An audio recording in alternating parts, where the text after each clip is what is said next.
What's up, Metal Summoners? So great to see you guys again on Wednesday, starting off your weekend right here in the middle of the week.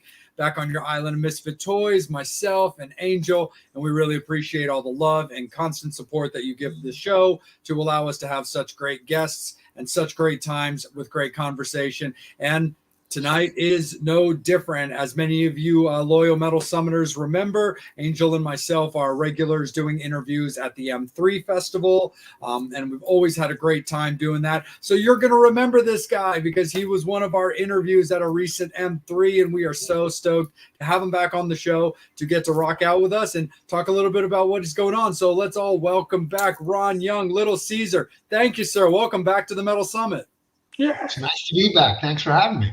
Absolutely, man. No problem. First and foremost, how's 2024 been shaping up for you? And what's Little Caesar been up to? Well, Little Caesar, we're starting to book some shows for the warmer weather coming up here. I see Charlie Benet dates here, like Nashville running on the bottom. That's who we're playing with. Yeah, Killing Tree Winery. Oh my God, there's my life flashing behind me in the banner on the bottom. That's fabulous. Just booking some shows, and we're trying to write some new songs. And everybody's it's been kind of crazy here with rain and weather and stuff. I own a ranch, so I got horses and I grow avocados, and we've been getting slammed by the rain. So that and MRIs on my back and shoulder from motorcycle wrecks that are catching up to me now. So it's always wild and woolly, so to speak. So absolutely, for sure. So we had mentioned to the fans that the last time we got to chit chat was at M3. What do you remember about that M3 performance? Playing to that outdoor type of crowd, and a lot of your fellow peers from back in the day were on that show.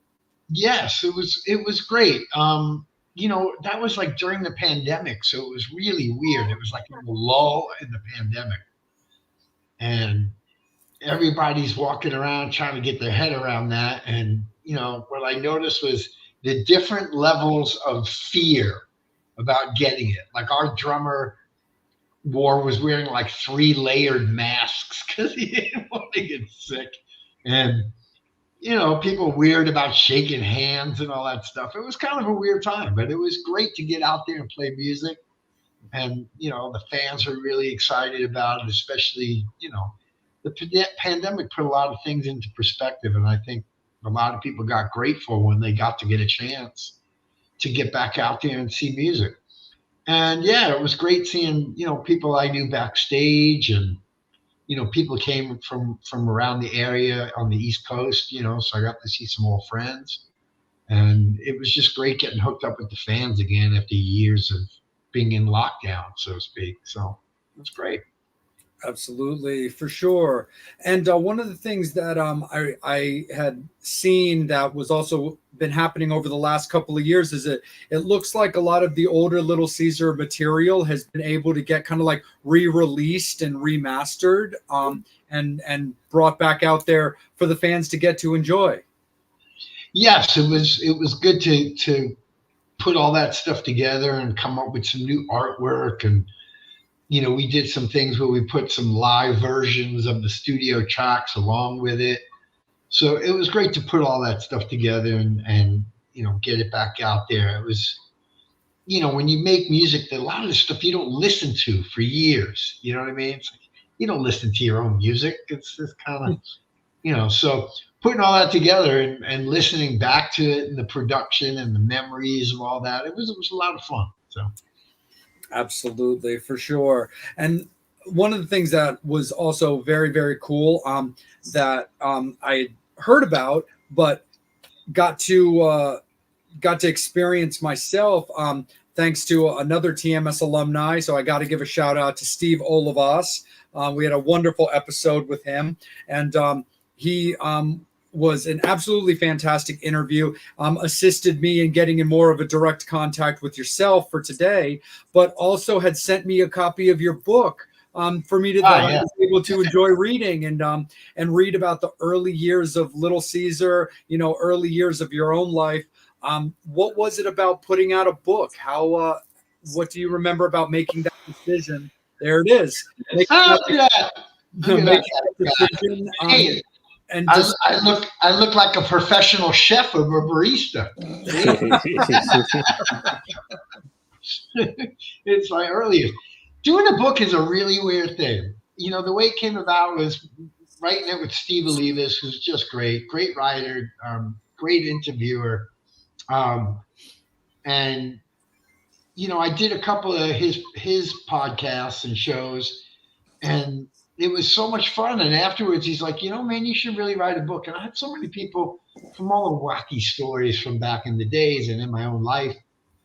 And I was like, sure, let's do it. So, you know, you sit there and you do hours and hours of interviews. You just start from the beginning of your life and just keep going.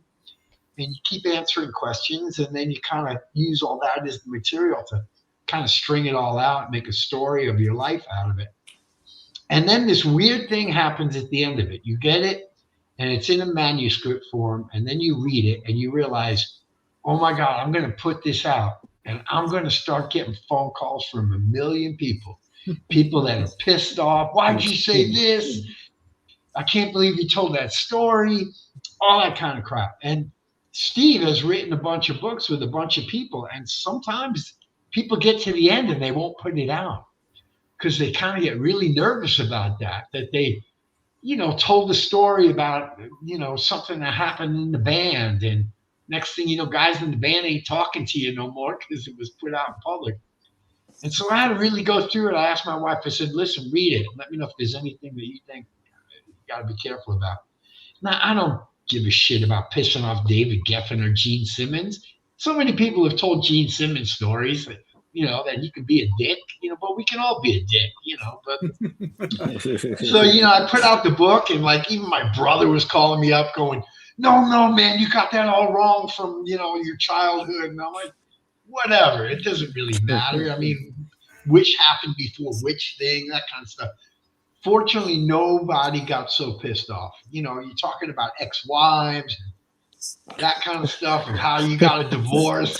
And I'm like, oh man, she's gonna come back and kill me. But I try to be, you know, I try to own my own shit in the book. And when you do that, if you're honest about your own failings and your own issues, I think people cut you slack rather than, oh, I'm the angel and everybody around me is a bunch of assholes, you know, that kind of thing.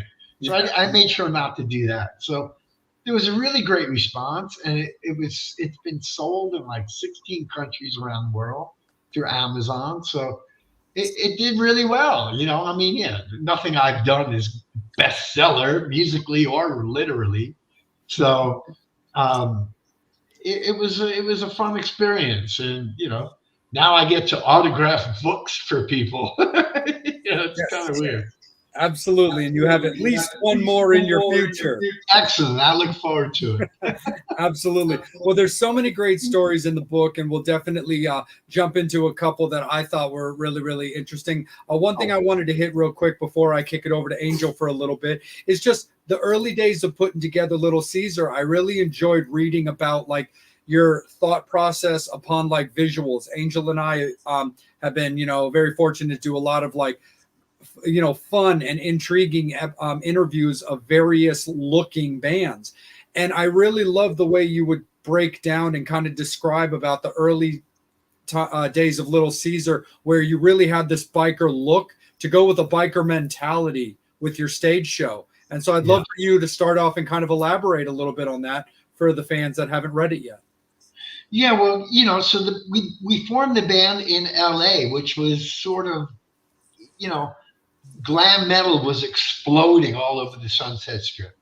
And, you know, I got a goatee and ride a Harley. And I'm like, well, if I want to get a record deal, I'm going to have to shave and put on makeup. You know, I mean, that's kind of was spandex. That was the thing. And I'm like, man, that's just not me. I don't think I can pull it off. I like a little bit more of a down to earth working man, blue collar, motorcycle riding kind of thing. And it wasn't, quote, in fashion.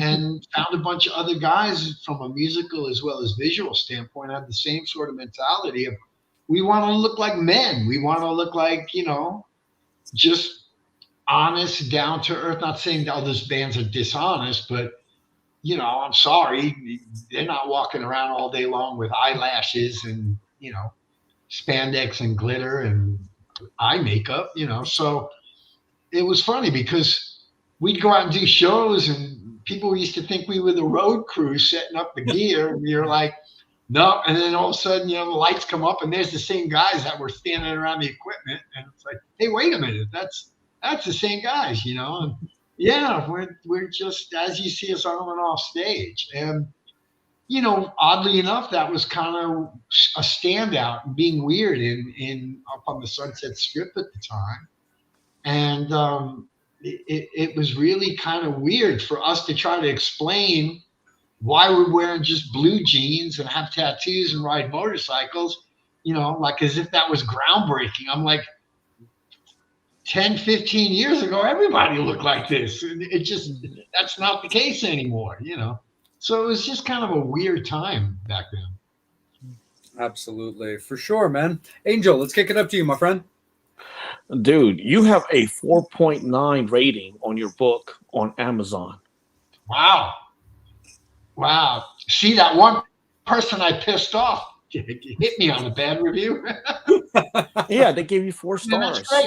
Yeah, that's great. Yeah, that person you pissed off gave you 4 stars, so that's not bad. That's not bad. I should have sent him $20. Maybe.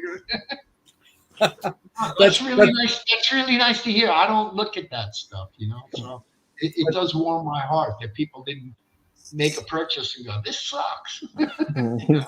That's the one book you weren't able to sign yet. Yes, exactly. No, I just want to know, how was it like working with Steve, and how did you go about picking Steve to help you with writing the book? Yeah, well, like doing hours of being questioned by him, and he asks totally unique questions that people haven't been asking. And we got into these great conversations, and he's also a licensed psychologist. So it started to turn into therapy sessions. Like he was asking really probing questions because that's what he does for a living. He listens to somebody say something and it strikes a nerve with him where he sees like your behavior. Oh, thank you, DK. Hey, man, good to see you on here. Thank you. So we were having these great discussions. And then when he asked to do the book, I thought, man, this guy will get all this stuff out of me that I think would make for a really good read. And we just both have a twisted sense of humor. So we were making each other laugh. And literally we get on the phone for 2-3 hours at a pop, like once or twice a week until I got to the end of my life. And next thing you know, he's like, okay, I'm going to sit down and kind of help edit all of this for you. And I'm going to send it back to you because you can't edit yourself, Next thing you know, you're spending like 40 pages explaining why you like something, and so you can't, and there's an expression, self can't reveal self to self. So knowing that, having somebody from the outside who is starting to get to really understand you, who's really good at filtering through what you're saying and what it might mean and making correlations to make for good stories, was really just a great collaboration. And that's how it kind of all went down. What about the cover? How did you have? Well, he was like, okay, do you have any pictures? And I'm like, well, I've got one laying around. A guy by the name of Chris Callis, who is a very famous photographer, not even in rock and roll. I don't know what kind of, where his forte was. But we were just doing a photo shoot for Geffen, and he was like, "Can I get a picture of your back?" And we took that, and I wanted the title to be, "Judge this book by its cover," because that whole thing of judging me. Remember, in the early '80s, when I started getting heavily tattooed, people used to grab their kids and go to the other side of the street when they saw a guy like me coming down there. It used to be actually really antisocial. Now I get soccer moms wanting to pull down their stretch pants to show me, their full leg sleeve. And I'm like, wow, this is not the way it was back in the day when I started getting tattooed. And it was interesting because I remember one night I was up at Sunset, up at Gil Monte's tattoo shop up on the Strip. and Tommy Lee was getting some ink, and he looks at me, he's like, man, we're the two most tattooed guys in rock and roll, and this is right when, hey, Steve, hey, buddy, good to see you. Hey, there he is. We were just talking about you. True. He's actually a good man among gods. That's really more the way to say it. Yeah, just there wasn't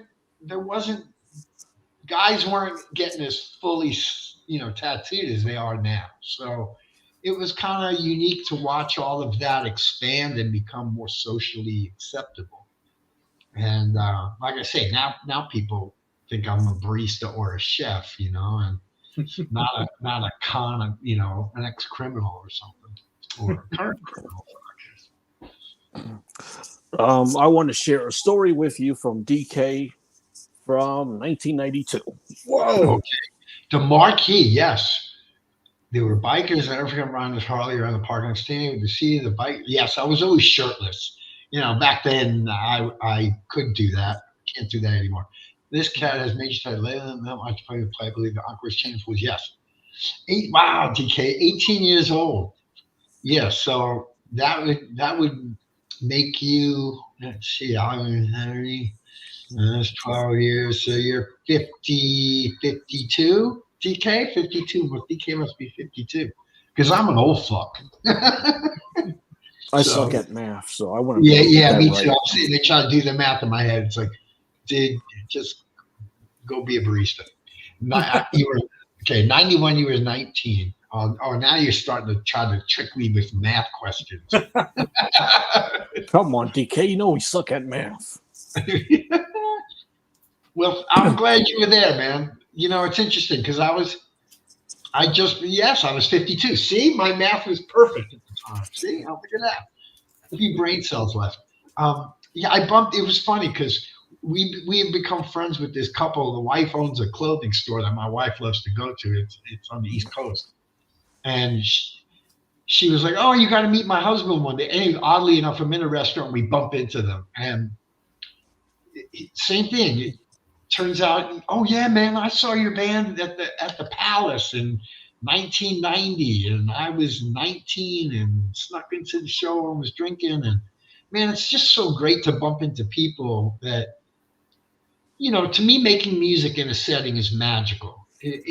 Every show is unique. It's a moment in time that will never happen again. And the fans that I meet all the time, where they understand that and they have a reverence for that too. And that's why they want to go to a live show. They want to be able to see that they saw that rendition of that song that night. And it's never going to be the same no matter how many times you go see that band. And that sort of excitement and that sort of reverence. And a great show is the band and the fans creating an energy that will never happen that way again. And it inspires the performances, and the performances inspire the responses, and the responses inspire the performances. And that's what a show is. That's what live music is all about. An album is just a bunch of guys getting in and recording pretty much a moment in time. And a live show is that same thing. And people who love live music, that's the magic.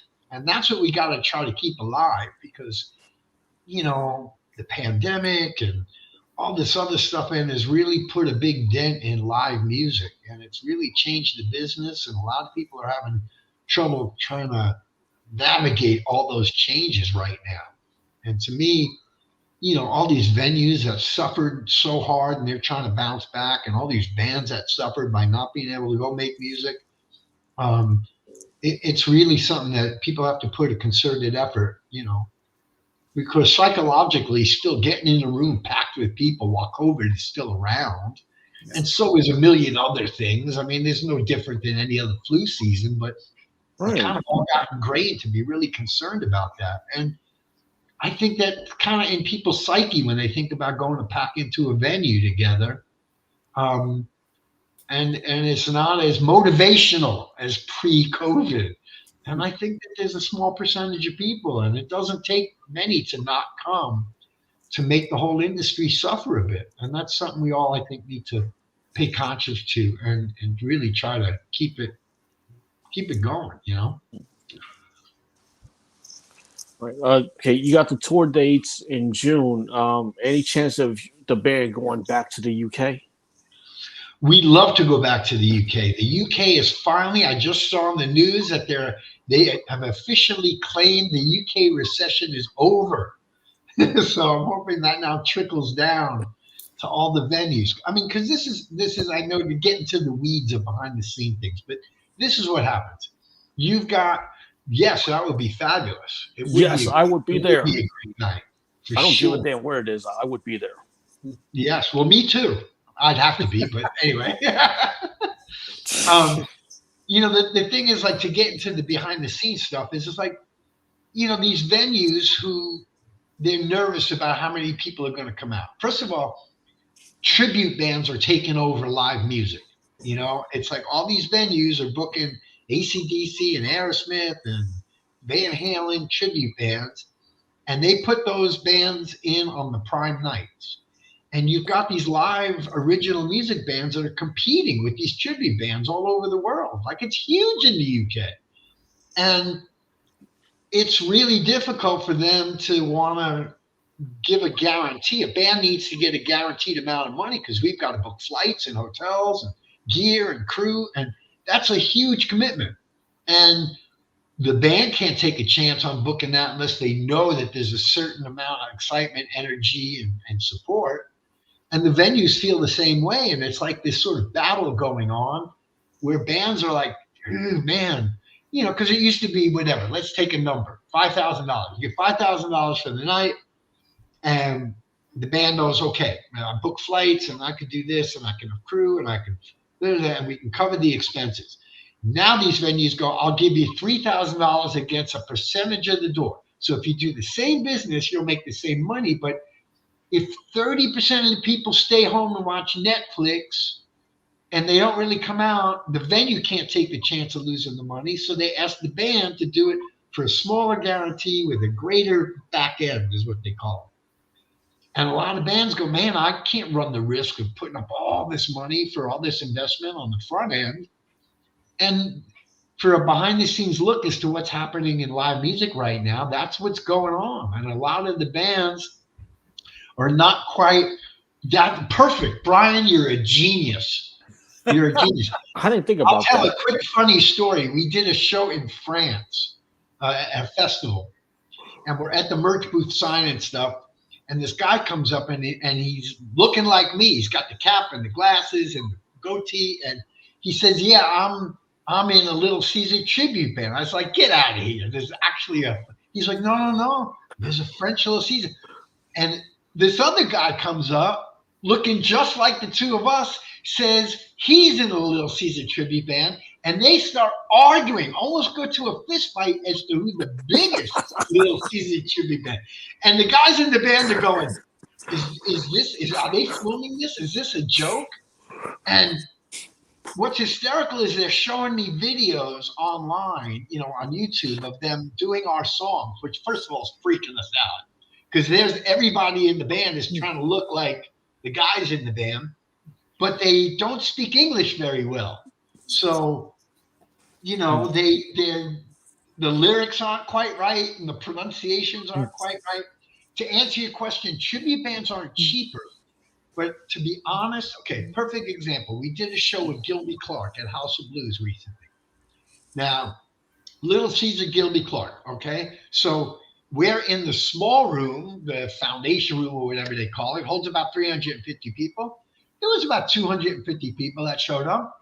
Next door in the main room was the 80s tribute band that was doing Poison, Rat, AC/DC, and they had Goofy. I mean, they weren't even trying to look cool. It was more like a Spinal Tap, like really bad wigs and everything. But they played well, and there was 1,200 people in the room to watch the 80s tribute band. And that's kind of like a sign of what's happening out there. Because, listen, you guys are all the really hardcore, passionate guys. You know so much about music. you know so many bands, you know what the real deal is. But to a lot of people, man, having a whole bunch of drinks and going to see a Poison / Rat / Van Halen cover band, they're going to know every single song. And they're going to hear these songs played sometimes better than the bands can play them now, for those bands that are still around, not to name any names. And a lot of people just find that really entertaining. And those bands are making as much, not as much as Van Halen, obviously, but bands like Little Caesar, Gilby Clarke, Junkyard, you know, the bands that never exploded, you know, that are out there playing in smaller venues. And it's a really big battle between original music bands at our level versus those tribute bands right now. And I won't even bag on the tribute bands because they're actually really good players, you know, they're really good. I'm sorry. I'm just wondering who won that fight. Oh, we were so busy laughing and trying to not disrespect them. And I think it got to the point that one was happy to say that they were the biggest Little Caesar tribute band. The other one was happy to say that they were the been around the longest. I don't know. You know, I just threw some free shirts at him and said, I got to go. And we left. Hey, at least I got a free shirt out of it. Yeah. And listen, really nice guys. And actually, they were pretty good, all things considered, other than the pronunciations, you know. They were asking a million questions, by the way, of what the lyrics were. And I'm like, you can look those up online. And they're like, yeah, but they're in English. And okay, whatever, guys. This is kind of weird. We got to go now.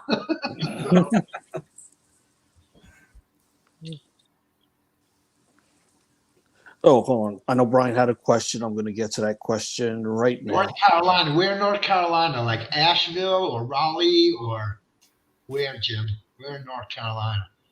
Because I'd love to get out there. I know we're going to do like a Nashville / something else date. So we could pull off like a Tennessee, North Carolina show. And I went to North Carolina to audition for, remember Cry of Love? Remember that band, Cry of Love? Yeah. Yeah, Audley Freed, who went on to play with Black Crowes, a monster guitar player. Super nice guy and an incredible player. Their singer quit the band. He eventually passed away, really talented singer. And he was looking to replace him. And I went down there, down in a basement underneath the house, and was working with them. And it didn't work out because the singer had a higher range of me. His voice was in a higher register. And Audley didn't want to change the keys of the song. So Raleigh, yes, Raleigh, that's where I went to go to Audley Freed's house. Yeah, he was in Raleigh. He grew up in outside of Wilmington. Yeah, Audley grew up in a little town. Even weirder story is one of my best friends in high school was originally from North Carolina. He moved back down there and went to high school with Audley Freed. And they were the two stoners in high school, and they hung out all together all the time. So weird connection there. So. What advice would you give your 10-year-old self? Also, what advice would you give to your 20-year-old self?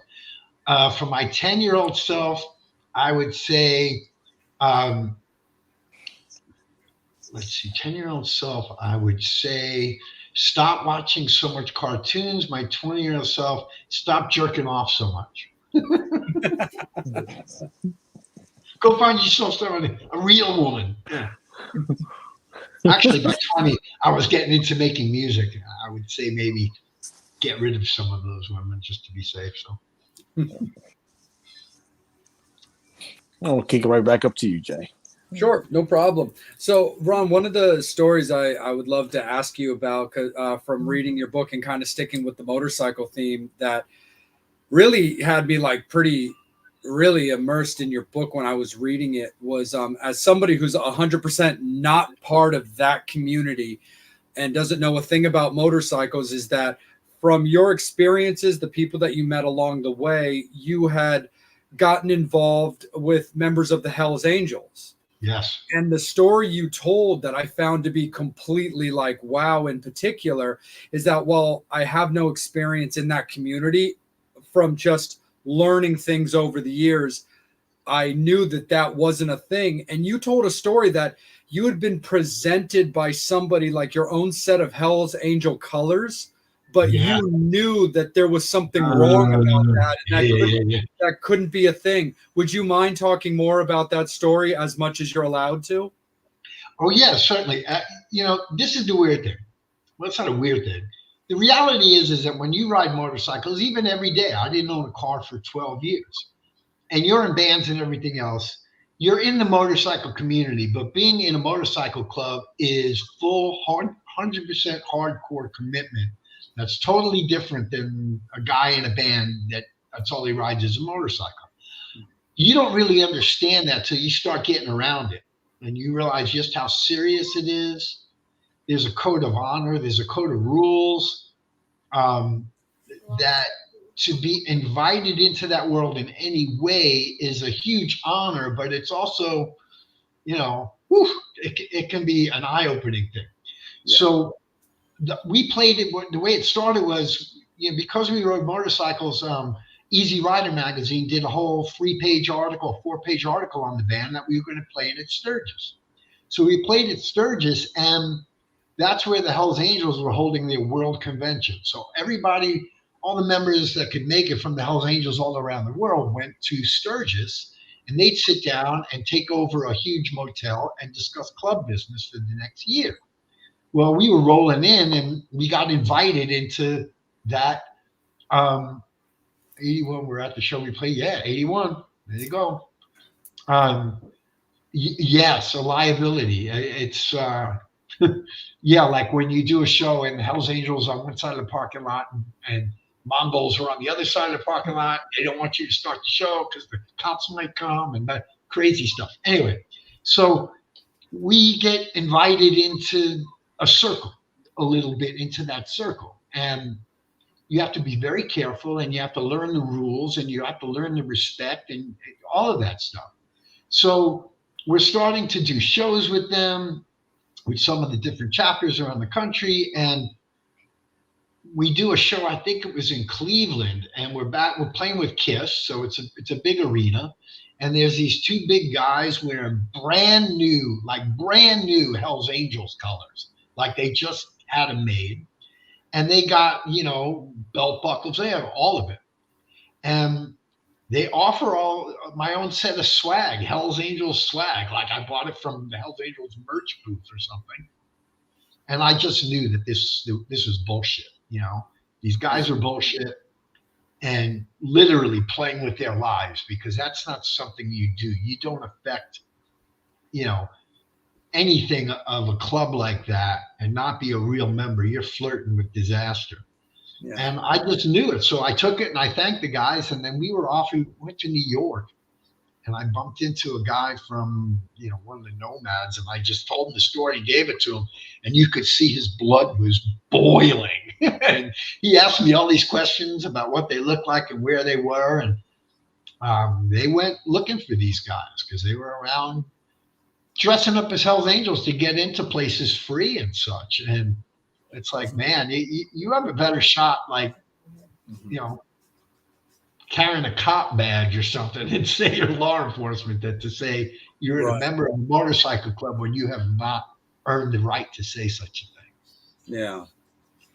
No, and I thought it was just such a crazy story. Like when I was reading it, because like I said, just like having, no real experience, but just, being old enough from whether it was TVs, documentaries, to just simply to know enough about the history of the Hells Angels or motorcycle clubs in general, to know that there are so many levels of like dues to be paid, levels to go through, respect to be earned, respect to be shown, to where I was reading that story chapter of your book where I was like, that is crazy that these people would absolutely crazy. And the weird weird thing that would just be that stupid. Yeah, really. There's that long-standing story of the Hells Angels working security all the way back for the Stones. Yeah, Altamont. Yeah. Mm-hmm. Yeah, that kind of got world news coverage, of that kind of situation.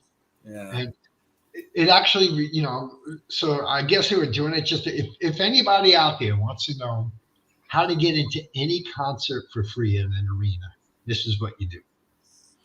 Get yourself some black tennis shoes and black low profile socks. Get yourself some black shorts and a fanny pack. Get a lanyard and just have a whole stack of plastic around it and a walkie-talkie, okay? Walk down the loading deck of any concert, and just as you're starting to get to the security booth, start screaming on that microphone that you're going to fucking fire someone. This is bullshit. They were late, and just start yelling. Just go nuts. Say that you're going to start firing people left and right. I don't care who the fuck it is. You're off this tour, motherfucker. You've lost your fucking right to earn a living doing this shit. And just keep walking, and security will just let you walk down that aisle. Get backstage and hang out and enjoy the show. I know a guy that's what he did for every concert. Never got stopped. Oh man. Yeah. How long ago was this that he? This was from. I knew him in the early '90s, and I bumped into him in the 2000s, and he said that he's seen over 100 shows that way. Oh man. Yeah, he just looked like he was on a tear. Was really pissed off. Was on the crew, and nobody. Just the security guy who's just day gig at the booth. He's not stopping this guy who's firing a bunch of people. Yeah, and he just walks right in every time. It reminds me of like one of the venues that I frequent a lot during like the summer months, because it's an amphitheater where the majority of like the security are like high school and college kids, just like making they just got an event shirt on. Yeah. They got making some pocket money on summer vacation. They're not gonna stop somebody who looks like they would look at them with fire in their eyes. Yeah, no, that's the thing, man. That's it. He's off this fucking tour. He fucked up one too many times. I'm not in the fucking mood today, man. Not in the mood, And the guy in the the linebacker from the football team that's got event security on, he's not stopping that guy. Mm-hmm. No, 100%, man. That's insane, man. And so one of the next directions I wanted to take this is actually to signing and being with labels and stuff, and places like Geffen. And what do you remember, of course, about like that time of signing with a label like Geffen and really trying to get pushed when it came to tours and shows and exposure? Well, listen, it was such a wonderful time in LA. I mean, so many bands were getting record deals. I mean, it was absolutely crazy. And they were just getting signed off the Sunset Strip. And we got our debut show at a club called the Music Machine. Jimmy Iovine, the famous producer, who's also a manager, his assistant saw us and called Jimmy up and said, dude, I just saw a band tonight that's totally different than all these other bands we're seeing. And the singer's got soul and they're into rhythm and blues, just like you love. And, Jimmy got to see us somehow. And next thing I know, I get a phone call from Jimmy going, he wants to talk. Next thing you know, he's managing us. 3 shows later, we have every label in the world at the show offering us record deals. And the weird thing is that we wound up going with Geffen Records because of Guns N' Roses and Aerosmith. We didn't realize that Geffen had over 200 acts that they had signed at the time. And we didn't know stories. I got to know at the time that Guns N' Roses manager was Alan Niven. And I later became friends with Alan Niven, and he would tell me the stories of, when Appetite came out, Geffen gave it like 5 minutes of attention. It sold a few records, and Alan kept having a fight. And even when it hit like 200,000 records, Geffen's like, man, this is better than we ever thought. That's it. Let's move on. And Alan, this was like 1 or 2 singles in, and Alan's like, this is going to be a multi-platinum act. And he had to drag Geffen kicking and screaming to promote that band. And they must have released Welcome to the Jungle like 3 times because they never got behind it to really push it at all the radio stations and get it on MTV. They were playing it late night, like just only on Headbangers Ball. Then Alan finally got them in regular rotation throughout the day, but it was like pulling teeth for Alan to get them to see that this band had the potential to be probably the greatest selling rock band of that period of time. And you don't know this. You have stars in your eyes, and you're getting a record deal. We were given, because of Jimmy Iovine, and Jimmy wanted to bring the famous John Kalodner, the A&R guy, aboard, who got Bob Rock aboard. So on paper, it looked like we couldn't fail. But that's when you always get into trouble. It's like, how could this go wrong? And us in the band were going, we could tell you about 25 ways, and sure enough, all of them came true. But anyway, here we are. We got the largest single record deal ever given to a new band in the history of the record business at that time.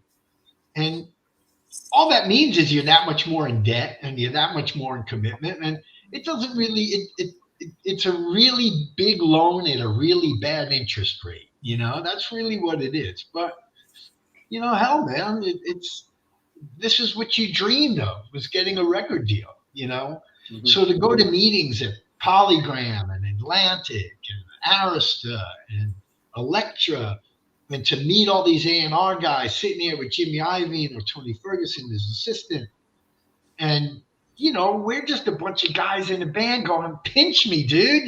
This is crazy. This is everything we dreamed of. It looks like it's all coming true. But, what people don't realize is how many bands actually got record deals back then that you never heard of, or got 5 minutes, and the planets just didn't align properly. And that's what happened to us. It was a whole lot of missteps and mistakes and fights and implosions, all within, people don't know that a band gets about a 6-week window to either really knock it out of the park, and they start putting that money and support behind it, or they push you aside and grab the next one and bring it in place. Right. And oddly enough, in the first 6 weeks, we sold more records than the Black Crowes, but the expectation level was so high on Little Caesar because Bob Rock was involved, and Jimmy Iovine involved, and John Kalodner was involved, and it's Geffen Records, and we never got the chance to let it grow organically. They expected it to be a home run in the first week.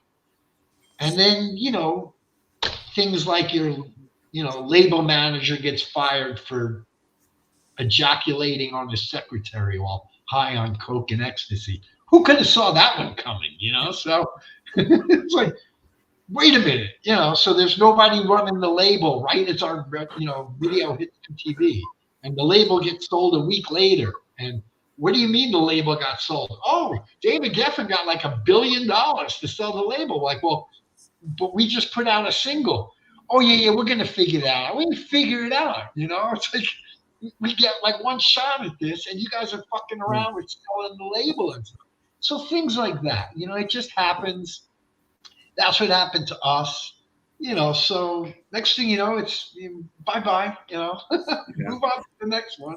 Well, I remember you telling a story that I read where I think it was with like Polygraph, and it was one of your stories that just really had me laughing, where you were very honest in your book about when you guys were looking to be signed and when you were showing up and talking with people, that you are incredibly like brutally honest, and you'll speak up and you'll say what you feel and what you think. And I think it was you and Tony were going to like this one like A&R rep, I think from Polygraph, who was like Polygram, Bob Scoro. That's the one. It was the Bob story. Yeah, Bob Scoro. Hey guys, thanks for coming in for a little meeting. I'm Bob Scoro, and before we get started, let me tell you a bit about Bob Scoro. Bob Scoro wasn't ever into music. He never liked music, but Bob Scoro's dad was very big in publishing. And so Bob Scoro's dad wanted to make sure that, because Bob was a real big sports star. He was like the quarterback on the football team. So Bob Scoro's dad wanted to, just like in the summers, intern at the music business stuff. That stuff, the music business. I didn't understand it. Well, next thing I know, I'm doing pretty good at it. I was pretty good at the music business stuff. And next thing I know, I'm a big executive at a record company. So I'd like to sign you guys. And I'm like, you're a dick. It's like I'm listening to the So audio. you're talking about yourself in the third person. I mean, that's weird, dude.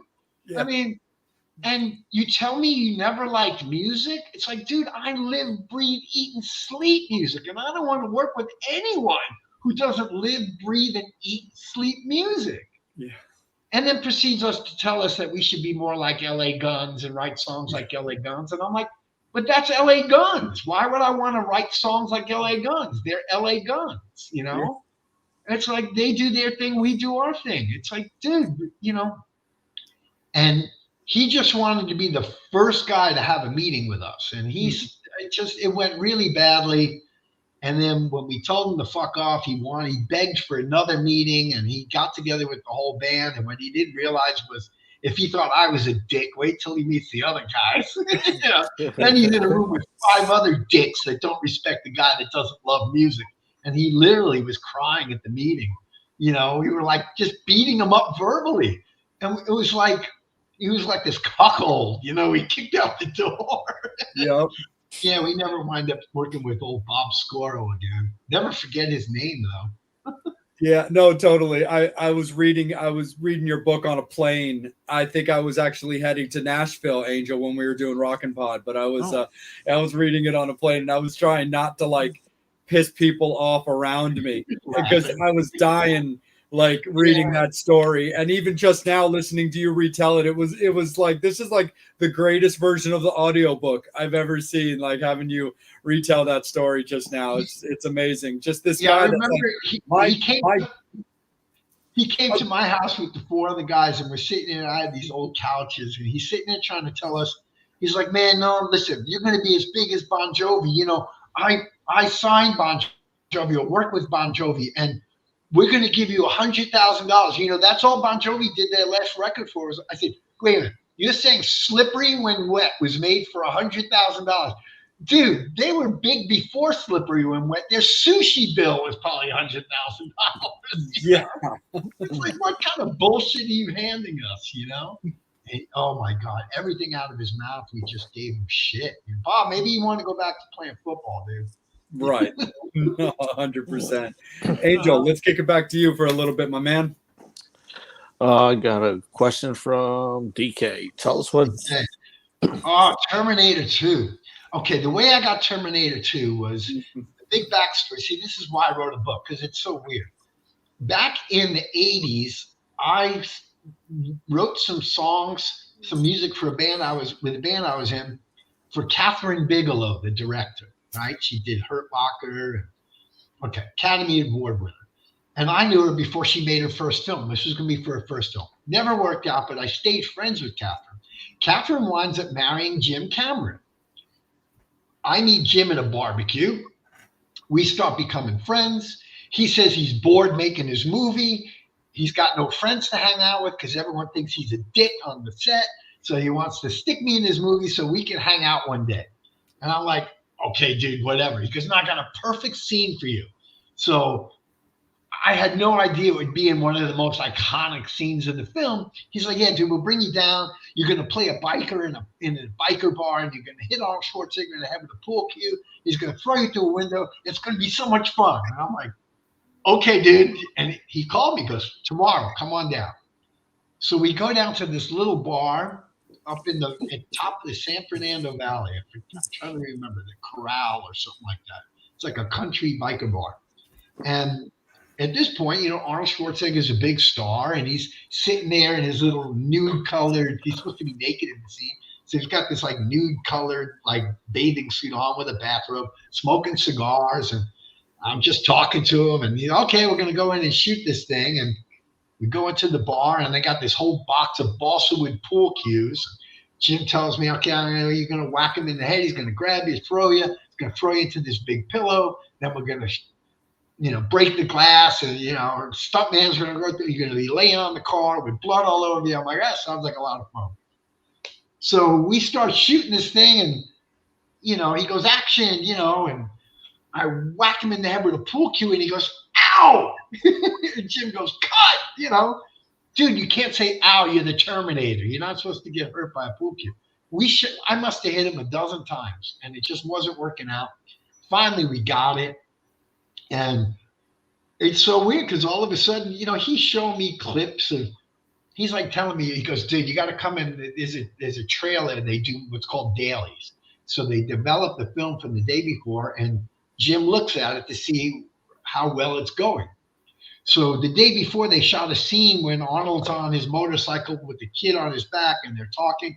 Now, meanwhile, the motorcycle's on a trailer, and they're just driving it around the city. And Arnold was really bad. There's a reason why Arnold Schwarzenegger always had those short little phrases, because he was terrible at dialogue. So Jim goes, oh, I got the dailies from yesterday. You got to come watch and see how bad of an actor Arnold Schwarzenegger is. So he showed me all these scenes, and we're cracking up laughing. It was a lot of fun. And what was weird is that it went well into the night, right till the break of dawn, because 2 blocks away was the Rodney King beating was going on. It was right, the bar was right at where Rodney King got beat. And there were cop cars, hundreds of them, flying by all night. And the sirens were getting picked up by the microphones. And we had to cut and stop. And, they always have off-duty cops for doing security on movie sets. And they're like, yeah, there's something going on 2 blocks away where this guy's not complying. And, and I'm like, and then, so lo and behold, that was the night of the Rodney King beating. It was just going on 2 blocks away. So, I mean, I'm not an actor. It's only because I knew somebody who knew somebody. I mean, it could have been any of you guys. You know what I mean? It's not like, well, I've studied acting my whole life, and I waited for that role, and I auditioned for that role. No, I knew a guy. I mean, that's it, dude. There's no talent required. I stood there in my tattooed glory cell and swung a fake pill cue at a guy and made a funny face, and boom, I get thrown. That's it. I must have made $40,000 in residuals because Jim put me in as an actor on the set. And I got a SAG card. There's people that work their whole lives to get in the acting union. And I got one just because I knew a guy. And I had actor friends that were mad at me for 2 years because I got my SAG card for doing nothing. They study, they go to class, they do free theater and all this shit. And I go, yeah, dude, I got my SAG card. And they're like, fuck you. I'm like, can you introduce me to Jim Cameron? I'm like, no, I wouldn't do that. He's a friend.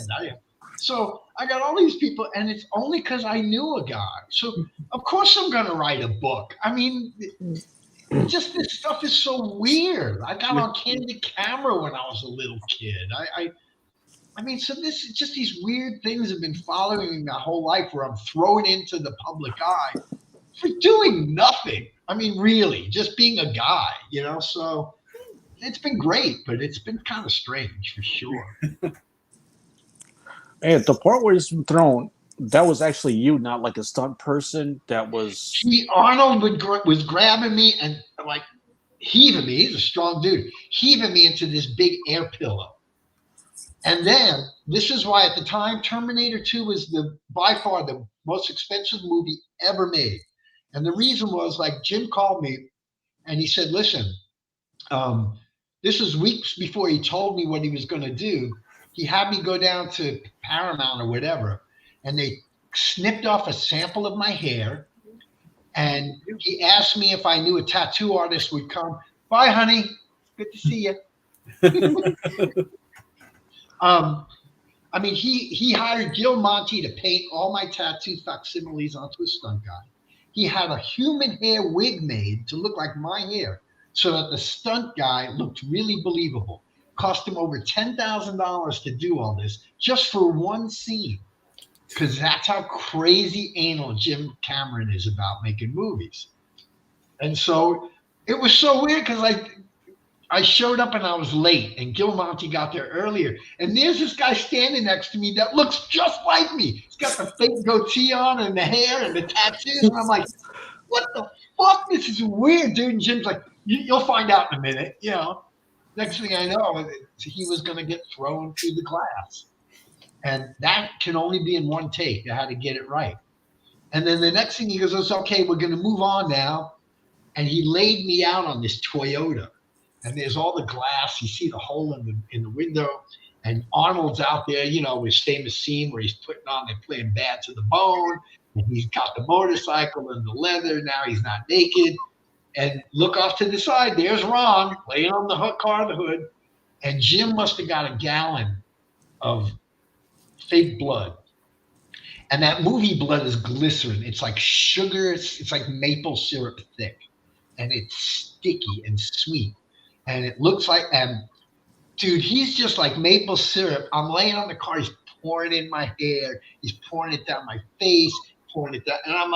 And I'm just laying there going, fuck you, dude. He's like, yeah, this is fun. And he did it just to piss me off. And I had to ride home on my motorcycle, just sticky and glued together. And God, when I took that shower, dude, it looked like somebody was getting massacred in the shower. I remember it, just looking down, and it was like, looked like blood coming off me for like 20 minutes in the shower. And even the next day, I still had clumps of this shit in my hair. It was like crazy. Damn, but that's awesome that you was able to do that. It's fun, man. It was really a lot of fun. So you still get residuals from it? That's now it's like a $2.80 check. But the first residual check. Now remember, yeah, we got the big record deal. I think we were at the time we were getting $250 a week salary, big rock star money, right? Just enough to pay the bills. And at this point, man, you know, the money's starting to run out from the advance and all this stuff. And I get this letter in the mail from whatever pay company and it was the first residual check, and it was for $14,000. And I was like, holy shit, that's the shot right there. Like, make that face when he grabs you. Okay. Hey, Look at me, I'm an actor, you know. Hold on 1 second. No problem. So and then it was like a $10,000 check, and then a $5,000 check. I still get them. I got to put them on my taxes. They're like $2. It costs me more money to process the check. Yeah, there I am, right there. Look at that face. That face. See, yeah. I'm startled. I can't believe the strength of this man. Yes. So the one thing I thought was kind of funny too, Ron, when you were talking about like your stunt double and $10,000 to make him look like you. That's the thing that kind of makes me laugh about James Cameron. I was like, wait, they couldn't have just left the guy like in a long sleeved like biker jacket to cover like everybody's arms. That's not Jim. It's funny because people hate working with Jim. He is a perfectionist. Mm-hmm. And people on that set were walking around with a shirt that said T3, not with me.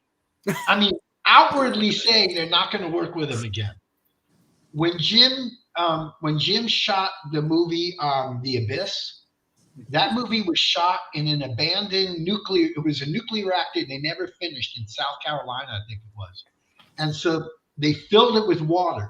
So that's where they shot all the underwater scenes. Jim and his brother, who's a salvage diver, invented that big glass diving helmet so that you could see the actors better. He holds the patent on that. He makes a lot of money from that helmet because it wound up going into production that divers use so they could see all the way around. And so he's an inventor. Well, anyway, he was shooting that movie and they were all in scuba gear underwater. He invented a thing for a camera that pulls you through the water, like with propellers. So you could get this really cool kind of flowing, shot. He invented that, and he owns the patent on that. Anyway, he told the production manager, listen, every week they'd filter the water because after them swimming around, disturbing the water, it would start to get cloudy. So they would filter it. But the next day, it was really cloudy till it settled again. So Jim said, listen, I'm going to come in tomorrow morning on a Saturday, and we're going to do some pickup shots. Don't turn on the filters today as scheduled. Jim had rented this big, giant, Jeep with the giant wheels so he could go driving in the mud and back in the swamps. And that's what his daily driver was. The production office was up in this glass building over by, down the street from the nuclear reactor. Well, he puts on his diving gear that Saturday morning, jumps in the water, and it's all cloudy. He realizes the guy didn't do what he told him. So Jim cuts out of the water, throws off his diving suit, jumps in this off-road vehicle, drives up the concrete steps, boom, boom, boom, boom, boom, boom, boom, boom, through the glass window of the production office, gets out, tells the guy he's fucking fired, gets back in the car, reverses it, boom, boom, boom, boom, boom, boom, goes down and leaves. Like, oh shit. He's crazy, but he's a perfectionist, man. You watch his movies and they're just amazing and they're perfect. So he couldn't. This is back in the day. He couldn't just text him, "You're fired." No, exactly. Oh no, you can and give up the glory of going up there and releasing all that bad energy. It's funny because I think a couple of days later I went back because they were still shooting up in the area, and I was just hanging out, watching them shoot. Making movies is so boring. It's unbelievably boring. But the producers came to tell him that he was wildly over budget. And I was sitting there. He didn't care. He said, listen, okay, so this is the deal. From here on out, I'm going to pay for this movie. And I want like another 20 points or something. So if the movie fails, all my money will be gone. And if the movie is a success because I believe in it, I want to get paid for that. So he cut this deal, and it made him phenomenally rich because that movie just exploded. So he believed in himself that much to put up millions of dollars to finish shooting the movie, and he took a big chunk of the box office for doing it. So smart guy. What are some of your favorite bands to tour with? We love playing shows with Junkyard because they've been long time friends of ours. We've just had so much life experience together and shows and friends from LA. There's usually in every band, there's a couple of guys you really like and a couple of guys you just don't relate to, So all those guys on a tour always tend to generally find themselves and hang out with each other. Guys like John Corabi is a super nice guy. There's just so many guys out there that they get it. You know what I mean? They don't take it too seriously. I'm not going to name names, but there's other guys that are complete assholes. Once they start getting around a stage, they start thinking that they're, God, and it was weird at M3. I won't name any names, but we're backstage, man. And there's some bands that are getting hammered drunk, hammered. Now you got to go work, man. You're not 20 anymore. You guys are like in your makeup or whatever it is, and just being loud and kind of rude to the hospitality staff, not being thankful, not being grateful, leaving a big mess. I mean, those days are over, but to them, hey, this is their big rock star moment again. They get to get any kind of beer they want, booze they want. People have to cater to them because they're on the bill. And it's like, seriously, man, you guys are still acting like this? And, like I said, won't name any names. And then there's other guys that are just total pros, totally nice. And they're just fun to be around. And we tell them, ask each other how our families are. And, man, this ain't 1989, dude. It's like, come on, I know I got another question, but Jim. Well, thank you, Jim. I appreciate that. I really do appreciate that. I've got no more secrets to tell. It's like I got nothing. It's like I did some things. I had some great times. I was a major fuck up for a while. Everything we do in life, and I'm lucky enough to come out on the other side of it. I'm just so grateful that I've gotten to do what I love to do with guys I love to do with, for people I love to do it for so many years, and there were some good stories in there, and whatever. I don't really, I don't have some image that I have to protect, so it's like whatever, Another question from DK. Okay. This is the story on our covers. the first song Little Caesar played. Okay, so the quick backstory is I'm looking for guys that are into rhythm and blues because, growing up, when I was a little kid, I wanted to be a black guy in a shiny suit on the Ed Sullivan Show.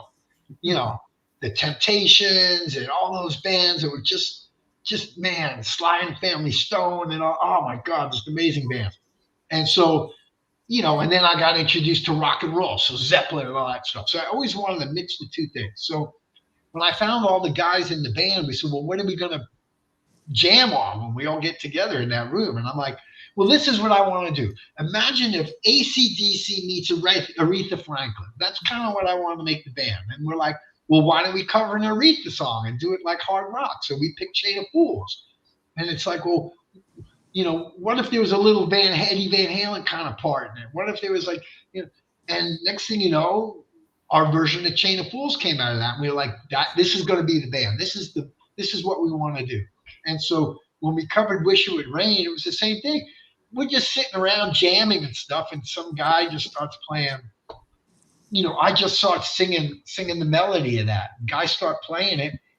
They don't really know the song, they don't know the Motown version. They're rock guys. So they start playing the chord changes, and then the drummer starts playing. And I'm like, man, this could be really anthemic, So we left those covers in there because we wanted to show people our roots. We did nothing innovative. We're just a collection of our influences. And at that time, we felt that rock and roll was losing the influences of rhythm and blues, like what Paul Rodgers and Free and Bad Company did, and what Zeppelin did, and what all these bands had a lot of blues roots based, and the glam metal bands weren't really blues based kind of bands. So we really, really, really wanted to put a lot more of that in there. So we just start jamming on this stuff, and the next thing you know, it's a Little Caesar song, and it sounds like you could be playing it with the lighters going like this, and it's like, oh, there you go. And we didn't even want Chain of Fools on the record, let alone as the single. But, the corporate powers that be were really, really, really pushing for that. And that's how that all came about. Oh, fun question from Brian. If we get Jay into a biker group, what bike should he ride? Oh, I could be a real dick and say something with training wheels, but I won't say I was thinking the same thing. Facts. I mean, I don't know, something with big pedals so he doesn't hurt his shins. I don't know. Yeah, seriously. Does it have to have a motor? I mean, it doesn't. A sidecar. Yeah, I can ride in the little jelly bean right on the side of the bike. Like one of those dogs with your head hanging out your tongue. Yeah. Nope, I make no qualms about that. When we were talking about that story, that was not that lifestyle was not on my bingo card growing up. Well, it's funny because you talk about motorcycles. Okay, so I had a good friend that was a professional motocross rider, and he decided that he didn't have the commitment to compete with the really great guys at the time. Okay. So this guy actually wound up becoming one of the managers for the Metal Militia. He would take those guys on tour. Well, anyway, he wanted to do a celebrity motocross race. And it was me, Kelly Nichols from LA Guns, Mark Paul Gosselaar, the actor from whatever that TV show was, Gilby Clarke, Ricky Rackman. So we were going to do this celebrity race for the TJ Martell Foundation. So I'm like, Shane, dude, I ride a bike every day, but I've never ridden a dirt bike in my life. He's like, oh, man, not a problem. His parents owned a boat shop up above Los Angeles, and he had a little dirt bike track behind it. So he goes, come up tomorrow. I got a bike for you, and you can ride the little track and kind of get a feel of it a couple of days before the race. I'm like, okay, cool. So I go up there, and he's like, yeah, dude, just knock yourself out. You can't miss it. You'll see all the dirt track. Well, so I fired up, and I come around the first turn. And right as I come around this tree, somebody had dumped a washer and dryer they were throwing out right on this little trail. And I had nowhere to go. And I'm doing like 35. And I'm like, I either hit the tree or I hit the washer dryer. Well, I opted for the tree, broke my collarbone. I mean, I didn't go more than 400 feet on this thing before I'm in a sling, out for the race. I'm supposed to get ready to go on tour. And I'm like, so Shane takes me to urgent care and I get the x-rays and all that shit. He's like, dude, I got to go because there's the races tomorrow. And got some more practices. Kelly Nichols, Gilby Clark broke his wrist. Kelly Nichols broke his hand. My buddy Shane took like he took Guns N' Roses off tour. That's why. Yeah, that's why they got Izzy back because he had Izzy or maybe DJ Ashford or I don't know. So whoever came in to fill in for a while, and he took the LA Guns tour off the road, and oh my god, man, I'm like Shane. The record industry is going to send a hitman to come get you, dude. He took like 4 tours out of commission on one day. And I think Mark Osler won the race. He's actually a good motocross rider. But I got to tell you, man, there's some things that just look funny. Like my buddy Shane, the same guy, was really into wakeboarding. Like I said, his parents owned a boat shop. We used to go up on Lake Castaic. It's this lake above LA. And he taught me how to wakeboard, right? So he's teaching me how to wakeboard. And what I think it was is he just wanted to skip me around the lake like a rock. You know, there's nothing like gunning a motorboat with a guy on a rope and he's just getting his face pounded in by the water because I was not meant, you know. So I'm learning how to do this thing and I just keep falling and wiping out. And he kept taking pictures. And the pictures of this guy all tatted up with long hair and a goatee, you know, I'm like, just, you could see that I was not meant for water sports. Let's just put it that way. I was better on 2 wheels, you know. I got another question from DK. Oh, Blevins, nice to see you. What song of songs never gets old to you live? Always in the set. Well, like Wish It Would Rain, the ballads, I always love the ballads. Again, I get to live out my Ed Sullivan fantasy there. The ballads like Wish It Would Rain or In Your Arms. I love Hard Times. I love Driving Home. All those songs off the first record are just, they're just still so much fun to do, you know. And you try to make them fresh and you try to not let them become stale and not just walk through them every night and have your mind wander because it's the 4,000th time you've ever played the song, you know. But it's really pretty amazing because one of the greatest gifts, it's not a Grammy, it's not a platinum record, it's, you know, not being rich. When somebody comes up to you and has tears in their eyes and says, I wrote a song that they played at my best friend's funeral, you know, or my wife and I have been married for 32 years and we walked down the aisle to one of your songs. Man, I tell you, there is absolutely no greater feeling, no greater honor to be woven into somebody else's life like that. Is such an incredible honor as a performer, a writer, and as a musician, you know. I'm sorry, what was that question again? No, that was just DK saying. Oh, thank you, DK. It does for me too. Just making that thing was kind of an interesting process with Bob Rock up in Canada, where they have like a strip club on every corner and they're not getting to vocals for 2 months. So what's Ron going to do with his bike and his hot rod up in old Vancouver? I guess I'll go to this strip club and that strip club and this strip club and that strip club and maybe I'll go fishing and then go back to the strip club. And it's like, are you ready for me yet? No, okay, then back to beautiful girls of Canada. That's for sure. So. Oh, I forgot my question for a second because you were talking about strip clubs. That generally makes the mind go blank. Yes, it does. That's proof right there. Yes. Oh, now I remember my question. Back in '92, California had done the helmet law. Just curious to know what was your thoughts about that? Well, one of the reasons why the helmet law came into being, see, again, this is another weird thing. I went over to a Harley dealer named Bartell's Harley Davidson. It's a really huge dealership in LA. And this is before the helmet law. And we were there picking up some parts, and Gary Busey just bought a motorcycle. And Gary Busey took off really fast and wiped out his bike and busted his head against the curb. And that's the reason why California got the helmet law, because a famous guy had brain damage that he really never recovered from. If you watch Gary Busey interview, you know, and that became the motivation for the lawmakers to push a helmet law, because a guy like him, you know. Now, I hated the helmet law for several reasons. There's as much information that says that all the extra weight on your head, when you hit something or snap your neck, that extra weight will snap your neck as bad as an impact, as bad as, you know. Now, the other side of that is if you go down and your head hits the pavement, you do want something protective there. But when I was 23 years old, man, you couldn't tell me that, well, dude, you got to look like this dork with this thing on your head, because safety first. Fuck safety first, man. I want that bugs in my face, you know?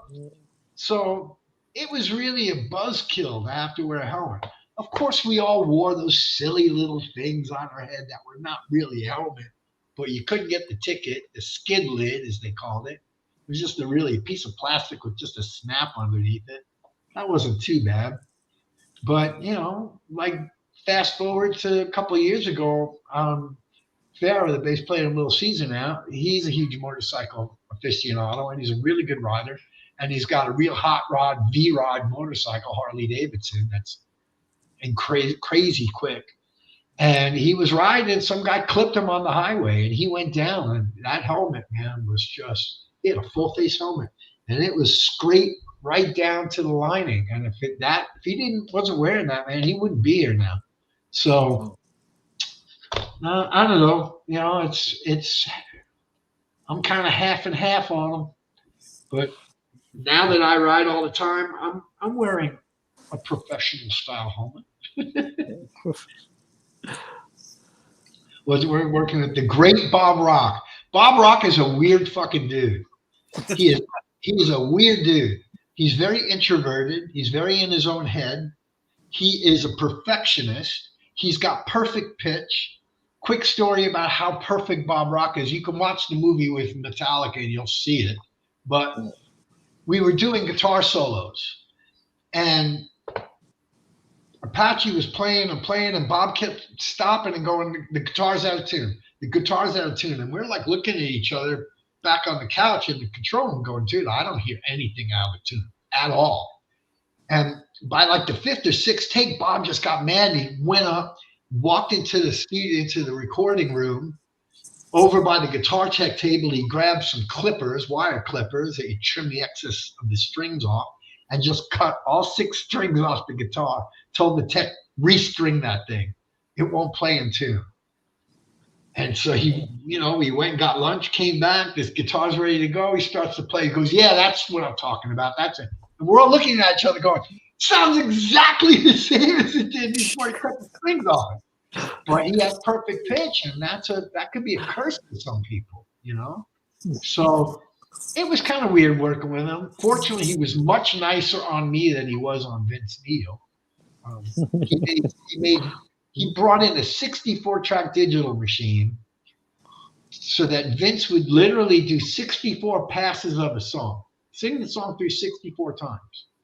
And then Bob would take a lyric sheet and syllable by syllable mark which ones he liked, and then made the engineer go in and edit together from 64 takes, 1 full vocal take. And I heard this when I got up to Vancouver, and I'm like, fuck, dude, this is going to be a nightmare. So the first vocal I cut was the vocal to Chain of Fools. Dude, my knees were knocking. Bob's in the control room, the engineer's in the control room, all the guys are in the control room. It's like, okay, we're finally going to cut a vocal, and I'm standing in front of that microphone. I'm going, okay, man. Oh, he's going to beat the fucking shit out of me. I know it. So we do one pass, and, usually the producer comes back on the talk back into your headphones and goes, okay, that was good. I like this. I didn't like that. Let's do it again. But I hear nothing, and I'm getting really nervous. I'm thinking, oh, my God, they're getting the 64-track machine ready. Here we go. Because, let's try it again. And then same thing, a little bit of science. One more time. Okay. And after 3 passes, I go, okay, am I hearing nothing? I said, fuck this. So I go into the control room. No Bob Rock, he's gone. And I look at Randy, the engineer. I'm like, oh my God, did he get so pissed he left? He goes, no, dude. He thinks all those takes are like fucking great. And he went home to be with his family. He said, do whatever you want today. Knock yourself out. I'll listen to it tomorrow. And I was like, whew, you know. So Bob was really much nicer to me than he was to guys before me. So I was really grateful to that. But man, he was just hell on the guitar players. And then, you know, what happened was we went up there to make a really honest 70s kind of style record. And Bob was really into that idea.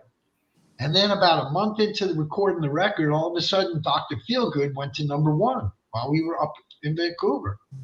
And all of a sudden, it went from Bob making a Little Caesar record to Little Caesar making a Bob Rock record. And there's overdubs after overdub, and he's bringing in all these singers, and he's bringing in keyboards, and he's running out of tracks so that he brings in the 64-track digital. And I'm like, dude, this is starting to sound like Trans-Siberian Orchestra. We're just a fucking rock band. What the fuck is going on? And I called down to Jimmy Ivey and then John Collado, and I'm like, you better get up here, man. The guy's making this like tons of reverb and tons of overdub. I mean, it doesn't sound like the band really anymore. And they just kept saying, dude, he's got the #1 record in the country, man. Let him do his thing. And I'm like, what the fuck? And we got into a big fight when we mixed the record because I wanted to throw out 90% of that shit. And we were fighting over as to what was going to stay in and what wasn't, and how much reverb and how big we were going to make it sound. And I wanted it to sound like you were sitting in a club with the band, but Bob doesn't make a record like that anymore. Everything's got to sound like it's in the arena, you know, because you're going to go to the arena. And I'm like, well, we're not ready for the arena, you know.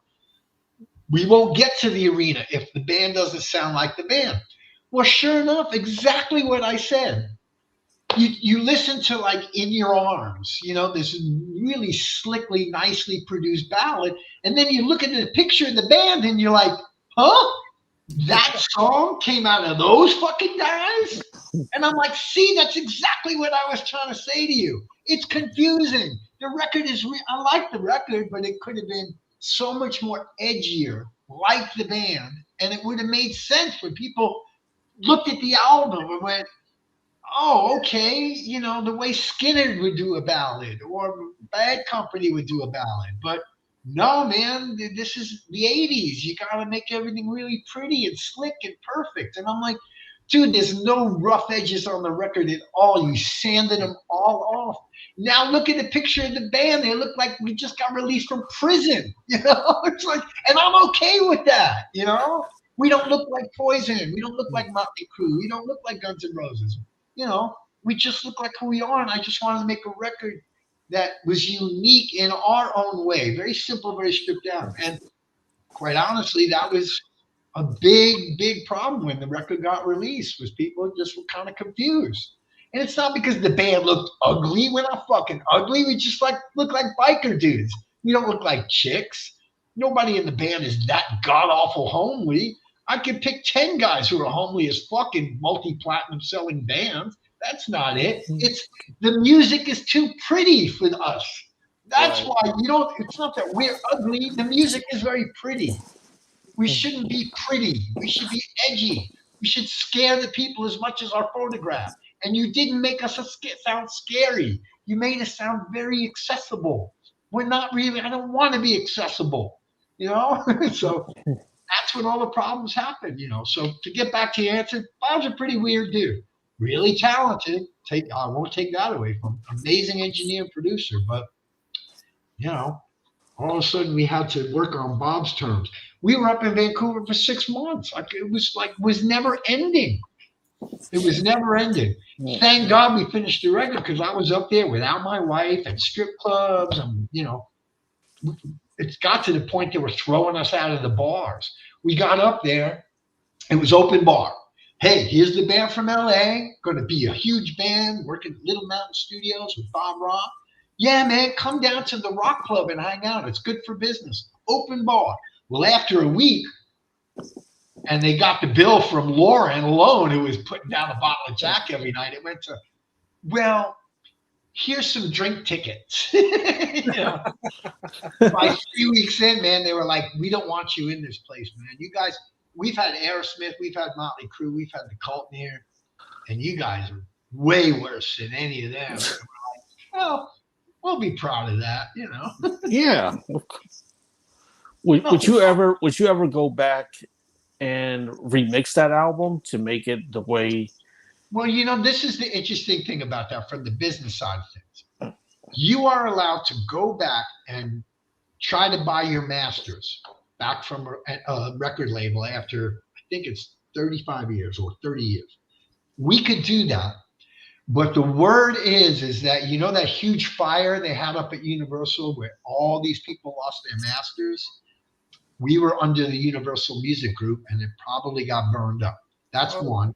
The second thing is, I was bootlegging our first 2 records. I put our records up on TuneCore. So when you went to Apple, we had such a big, Jimmy Iovine got in such a big fight with David Geffen. He never re-released our music. We were like the only band on Geffen. After the first, our records were selling for $250 on eBay because Geffen never pressed more records. So when the internet started, I just copied the tracks off the WAV files, and all the money was coming to me, not to Geffen. Well, they caught up to me about 6-7 years ago, and they put a cease and desist on Apple, on Spotify, all these. So I got caught, but that money paid for a bunch of tours, so I kind of got my revenge at the end, Yeah. And I got a question from Jim. There we go. Love Street. Oh, thank you. Yes, we have a bunch of ideas, but we need to sit down and just, put them into a form so I can start writing melodies and lyrics. Straight Shooter was written by Pharaoh. I think Pharaoh and Lauren on the last record. And I have to say that was written because of my frustration in our current political environment, where for some reason people that lead us don't feel like they have to be honest and straight with us anymore. They just got to hopefully get away with a bunch of shit. And this is on all sides of the spectrum. Just about integrity. I was raised to have integrity. I was raised to be a man of my word. And when I shook your hand, it was a bond. And so Straight Shooter is about that. It's about just being a straight shooter with people, Look them in the eye, be honest. You don't like them, tell them you don't like them. You got a problem with something, tell them But don't say something bullshit in your face and then turn around and, it's just so wrote a song about it. About being a straight shooter. Wow. Can't believe it's been almost an hour and a half. So I'm gonna. Dude, I've got diarrhea in the mouth, and you're talking about my favorite subject, me. How could you not want to talk about me? But dude? It's interesting stories, though. That's me. The thing. Let's find out what the listeners think about me, and then I can talk about me some more. And another awesome question from DK. Yes. And I'm not saying it because it's DK. Who suggests? Okay, here's the story. No. Okay, so this is the backstory. This is the indicator of when your career is in the toilet. Okay, so I wanted to pick a great name that was didn't take itself seriously but was powerful, because that's really the essence of the band. We're just a bunch of guys, man. There's nothing. We want to be powerful, but we also want to be down to earth. Late one night, I'm watching a movie, and there's this movie called Little Caesar with Edward G. Robinson. It's a gangster movie. Loved it. I'm like, I'm stealing the name, Little Caesar. Caesar's his ruler, and Little brings it back down to earth. It's perfect. So we're going under the name Little Caesar. We get all the way up to now. There is no pizza chain in California named Little Caesar. So I have got no idea that there's a pizza chain all over the United States with the name of my band. It's like naming your band Papa John's or Domino's. I would have not picked the name Domino's okay. So the records, everything is printed, the covers and everything. And we get a phone call from the legal department from Geffen going, yeah, guys, we got it all sorted out. Don't worry. There's not a problem with the pizza chain because you guys make music and they make pizza. There's not a copyright conflict. I'm going, what are you talking about? The pizza chain. What pizza chain? There's a pizza. I'm like, are you fucking kidding? The band's like, are you kidding me? We got to change the name of the band. They're like, no, everything's pressed and printed. We're like, no. And they're like, no, we got to go with it. And that's the story. Thank you. Pizza. I mean, I get that fucking joke. If I had $1 for every time somebody said pizza, like on social media, people who don't know the band, oh, I'm gonna fuck with them. Pizza. You know, do you guys do like 2 shows for the price of 1 with a coupon? And oddly enough, so the record comes out, we have a big marketing meeting. And everybody's trying to come out with ideas of how to get the band started. But, you know, let's some kind of marketing push. And somebody actually suggested, and I think they did this, that we would do a tie-in with Little Caesar's Pizza with a half-price coupon on a large pizza to go to the record store. And I'm like, are you fucking kidding me? What? You think every pizza eater is a rock band lover? I mean, this is now. Meanwhile, I was invited to be with Catherine Bigelow, like Willem Dafoe, like 6 really cool people that Levi's thought were really cool, edgy people. And they were going to do a huge ad campaign on billboards all over the United States and the world with these 6 people wearing like Levi's. Geffen said I couldn't do it because they thought it was too tacky and not really. Now, meanwhile, so here we are out there with the pizza thing. Meanwhile, everywhere I look are all these people I know in this Levi's ad, and I could have been fucking me. No, I want a pizza box with a discount coupon. Brilliant. I mean, Ron, I remember you writing about that in your book when your legal department and your people were like, yeah, don't worry, you have nothing to worry about. It. There's going to be no complications because the band's name is this and that is that. And you were writing about, you're like, guys, are you fucking kidding me? Like, not one, you all were aware of this restaurant and not one person thought to at least mention it. Dude, we were signed for like a year. Like a year on the label. Nobody tapped us on the shoulder like, you know, I had to tell you this, dude, but I got to be honest. Your band name sucks. It's a food chain. Brilliant, Eric. That is one of the best ones I've ever heard. That's a good one. Food chain. That's a good one. Yeah, dude, it's, you know, if you can't learn to laugh at this shit in your life, and you know what? Everybody's got, I love it, the cattail. Mm-hmm. Everybody's got shit in their life that's like this. Where somebody you thought this is it, man. This is going to happen for us. Some big thing. And then somebody comes and drops a big steaming pile of shit on it. You know, like, it could be with your wife, it could be with a job, it could be with an opportunity, and the universe just goes, nope. You know, and that's all of these things I'm listing all happened in like this short period of time. I mean, it was absolutely astounding to us in the band. I remember sitting there, you know, like in a hotel room, some Motel 6 somewhere, just going, guys, like when in just a 1 week period, 1 month period, 3 week period, the label got sold. Now, when the label got sold, all of our records that the big company sent out to all of these warehouses, which then get sent to all the retail stores. Remember those days?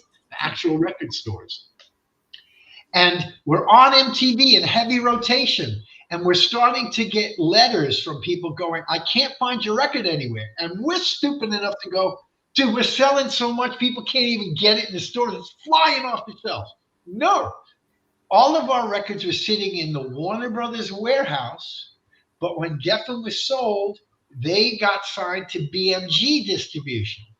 So it was going. They said it's going to take a month or two before we get all this worked out and get all your records from Warner's warehouses over to the BMG warehouses so they can start getting them in the stores. And I'm like, so we're on MTV, but you can't buy our record. Are you fucking kidding me? So we dropped off the charts because the sales numbers, and they're like, oh, that's because they look too scary. And that's when I was like, again, with the too fucking scary bullshit. Right. It has to do with you can't find our record in the store. How do we sell records if you can't find the record in the store? And then, like I said, a week later, they fired the record label manager for jerking off as home secretary. Unbelievable, man. We were just sitting there on tour. Remember, this is pre-internet days. Mm-hmm. This is us dialing 9 to get a line outside of the Hotel 6 to call back to the management company to ask if they got a fax. You know, it's like crazy, crazy days, man. You know, no internet. You waited a week to find out what the review in the newspaper was. Thanks, DK. I appreciate that.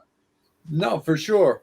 Ron, one thing I wanted to ask you about when it came to like Little Caesar's lineup that I found particularly interesting is for a short time in the early 90s, from my understanding, you had Earl Slick in the band, who most people are familiar with his catalog of working with like Bowie and John Lennon. Lennon and his own Dirty White Boy, his own band. And so how did that happen? After everything crashed and burned on that first record, everybody was really in the dumps.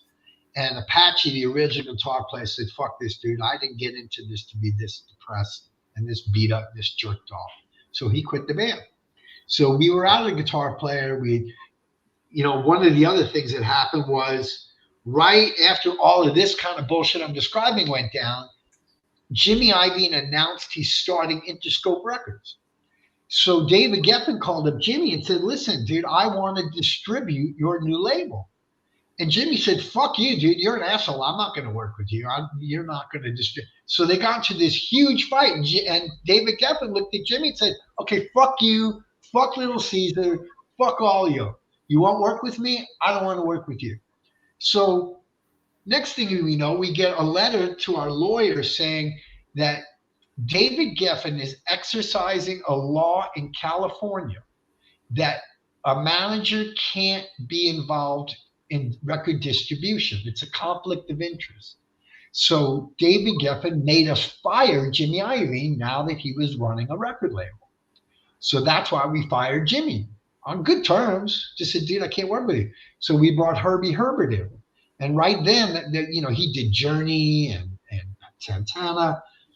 And we brought Earl Slick in the band. We're like, okay, we're going to write another record. We're going to put all this behind us. Raw team. Here we go. And we wrote that record. But we were that's when I started doing heroin. I was so depressed. It was like no money. And Earl wasn't the happiest of guys. So we were all kind of, but you know what? It made for good music. And it was such an honor to play with him. He's a great fucking guitar player and a really good songwriter too. So those were fun. And right after that is when the whole thing completely went off the rails to where the band broke up. So. Right. Did you ever, having somebody in Little Caesar that, that had a back catalog, based around that kind of style look, that kind of glammy, like, the Bowie, the Lennon, all that kind of stuff.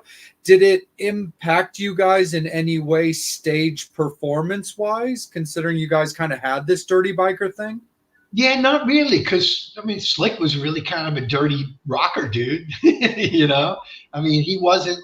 He was a hired hand with Bowie, and he was a hired hand with Lennon, and that's actually some of the things that made him angry. He was paid salary, he wasn't pushed out in front, and Slick felt like he should have a higher profile than he did, when he was working with those guys. So when he got in the band, Slick is just a down and dirty blues-based rocker. So he loved the fact that he didn't have to put on any pretenses. He didn't have to be a hired guy. He could just play his guitar, express himself, have the freedom to express himself. And he did. So it was cool.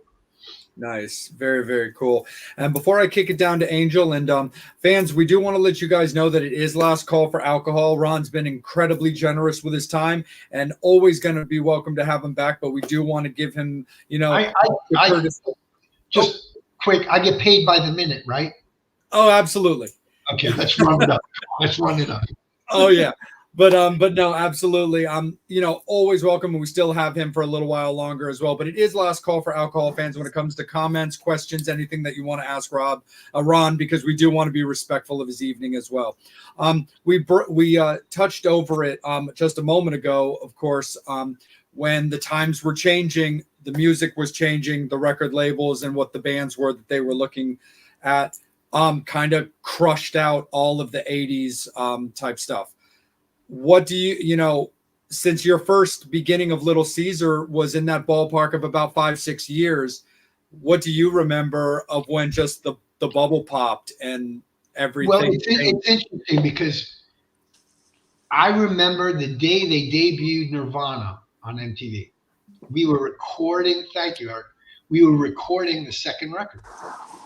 And I heard Teen Spirit, and people started telling me about this band with the guy that stole my whole look. He's got like a goatee and curly hair, and he's got the flannel shirt tied around his waist. This guy, Chris Cornell, and I saw a video, their video came out, and I said, that's it.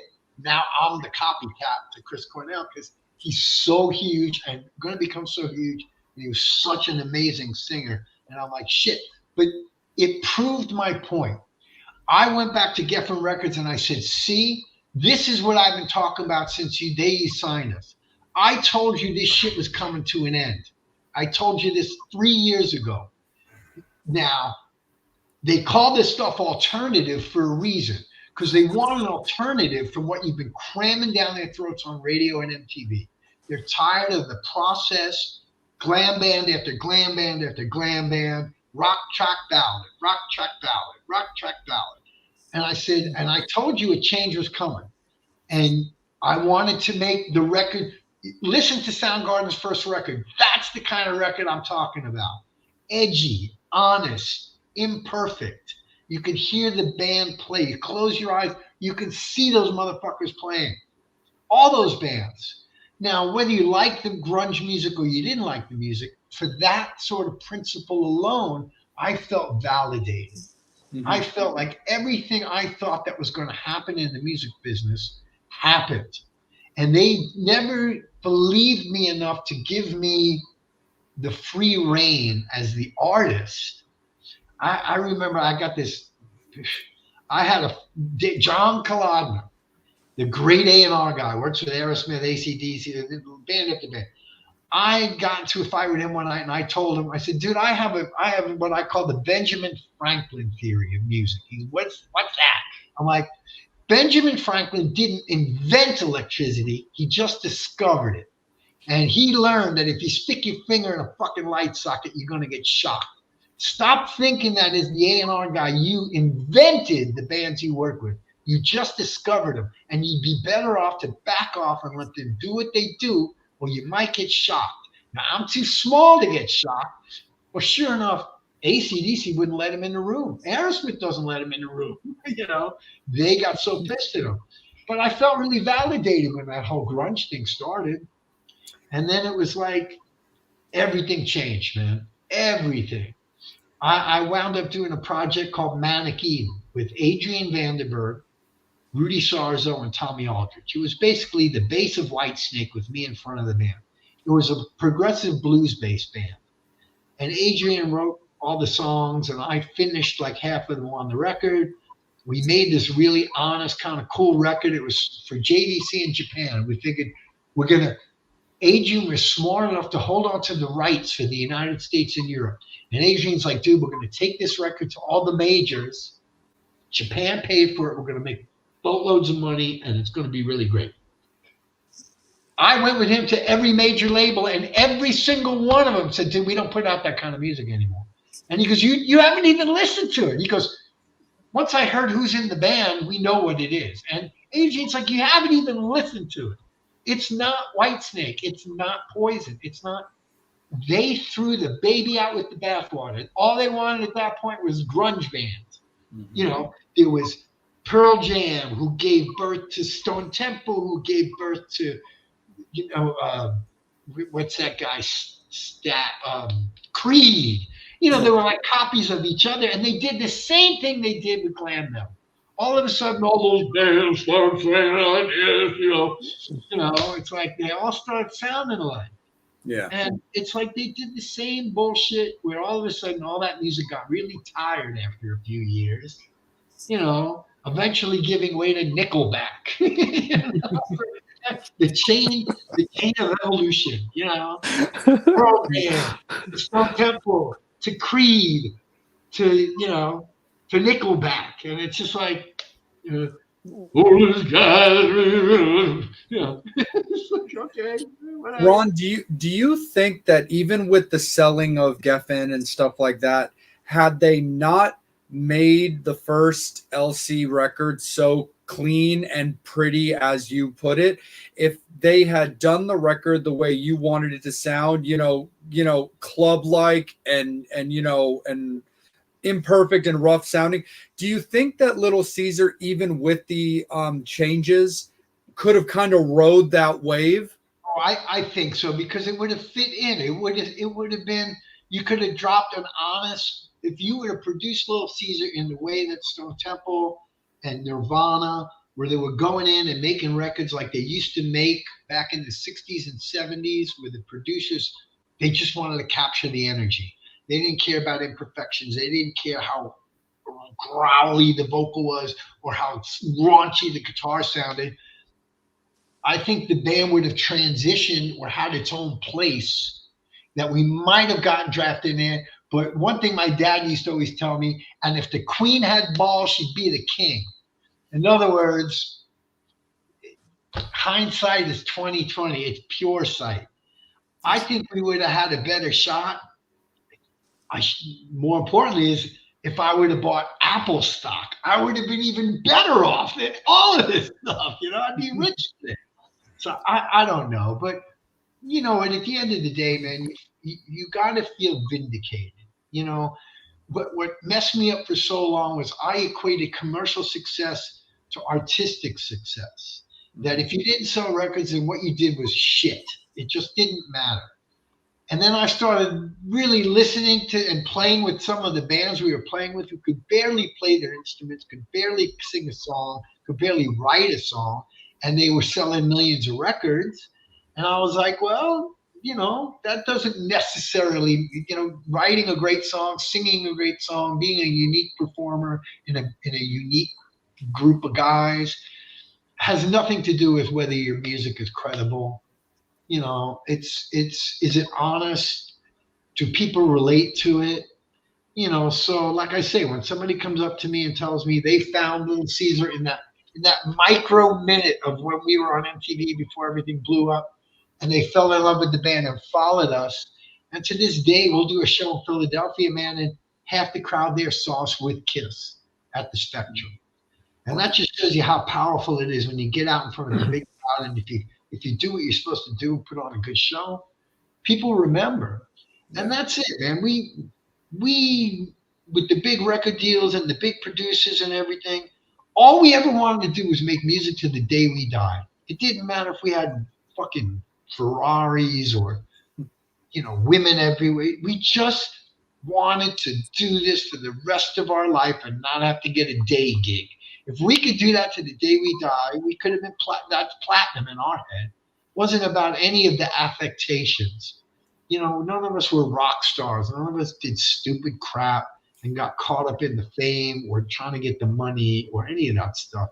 We just were addicted to playing music and wanted to do it in such an honest way that we felt if we did it honestly, people would see that, and what talents we had as a unique group of musicians would carve out enough of a career for us to keep making records and have enough people to play in front of so that our bills got paid at home, and we did that to the day we croaked.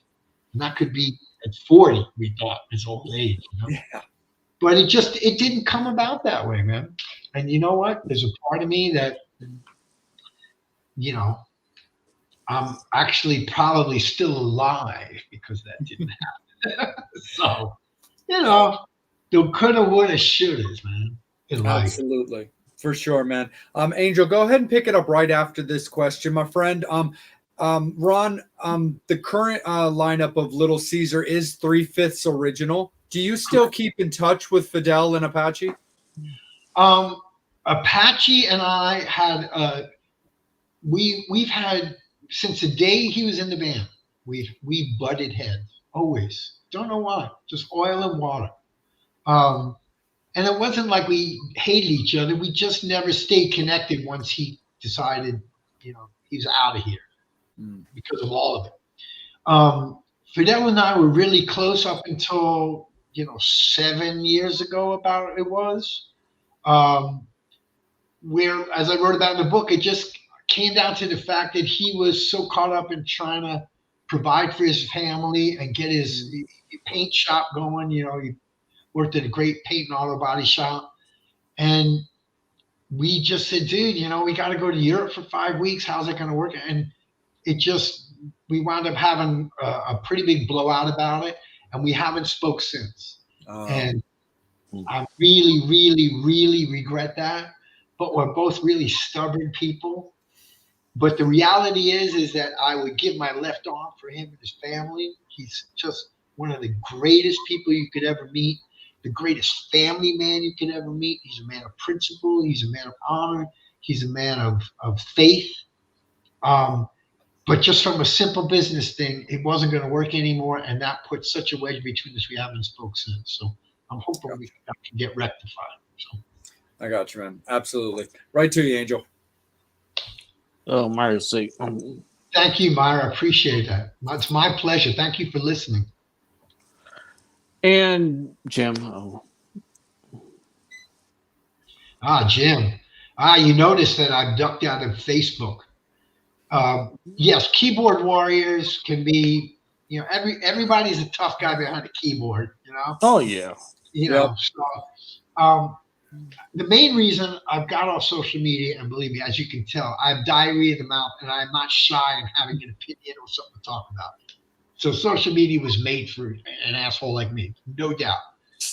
But I was on Facebook most of the time to try to promote music. I mean, remember, 12, 13 years ago when Facebook started, all the bands that didn't have record deals anymore, Facebook was the way for everybody to reach back out to people. And it brought so many bands back. And it let so many fans know what bands who were playing in clubs or theaters were doing. But Facebook started 2 years ago, and I know this because one of my other businesses is an advertising agency. Mark Zuckerberg started holding anything commercially based, like art and music, hostage. And anything you wanted to post about as a band would only get out to 25 people. And I would get this notice. See, if you have a business page or a band page, you make a post. 2 seconds later, you get a thing going, you want to boost this post for $100? And it used to be, I'll be like, well, listen, we're going to go do a couple shows, say, in Ohio. I'll spend $100 to point my social media presence right at people, because you could go in and say, I want to hit this age group, men or women, and in this area of the United States, very targeted. And you could do the whole United States for like $100. Now, if you want to reach just those people in Ohio, it's going to cost you like $400. It's like, Mark, what do you think we're made of here, dude? So it's just stopped becoming a good way to promote what it is that you're doing. And other than that, it's just getting on there and talking to my grandparents and high school friends. And like, your posts on Facebook only get out now to like your 50 top followers. I had 5,000 friends, and I get over to England and see, and I'm like, dude, he goes, dude, I haven't seen a thing you've posted in 3 years. I'm like, huh? And then I found out how the algorithm works. And it's only there's a lot of people who just look on Facebook. They don't respond. If you stop responding, you stop getting that content, and people fall off your radar. And so if it's just going to be where I get on the internet and yell at somebody about why a certain guy would make a terrible president, or why this food is better than some other food, or why what I just said was offensive to rabbits or something. I mean, I ain't got the time for that right now. I just don't. So I've taken a break, and I'm just running my farm and my ranch and writing songs and doing some, I'll pop my head out of the woodwork before June, remind people that we have some shows coming up. But until then, I wasn't cut out to be an influencer.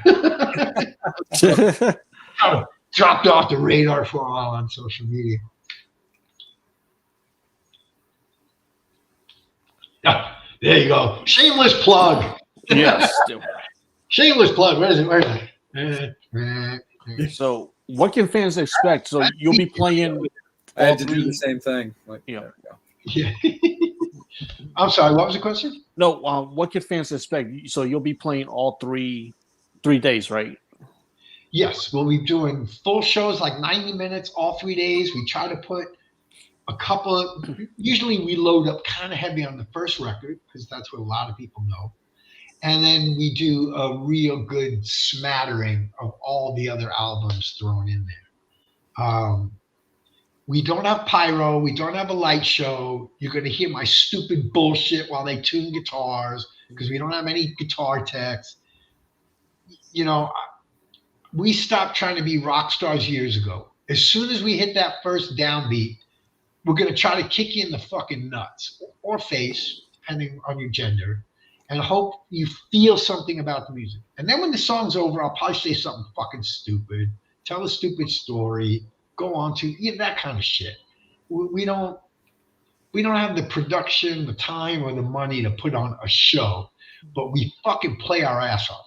I can still sing, and the band can still play, and that's what counts.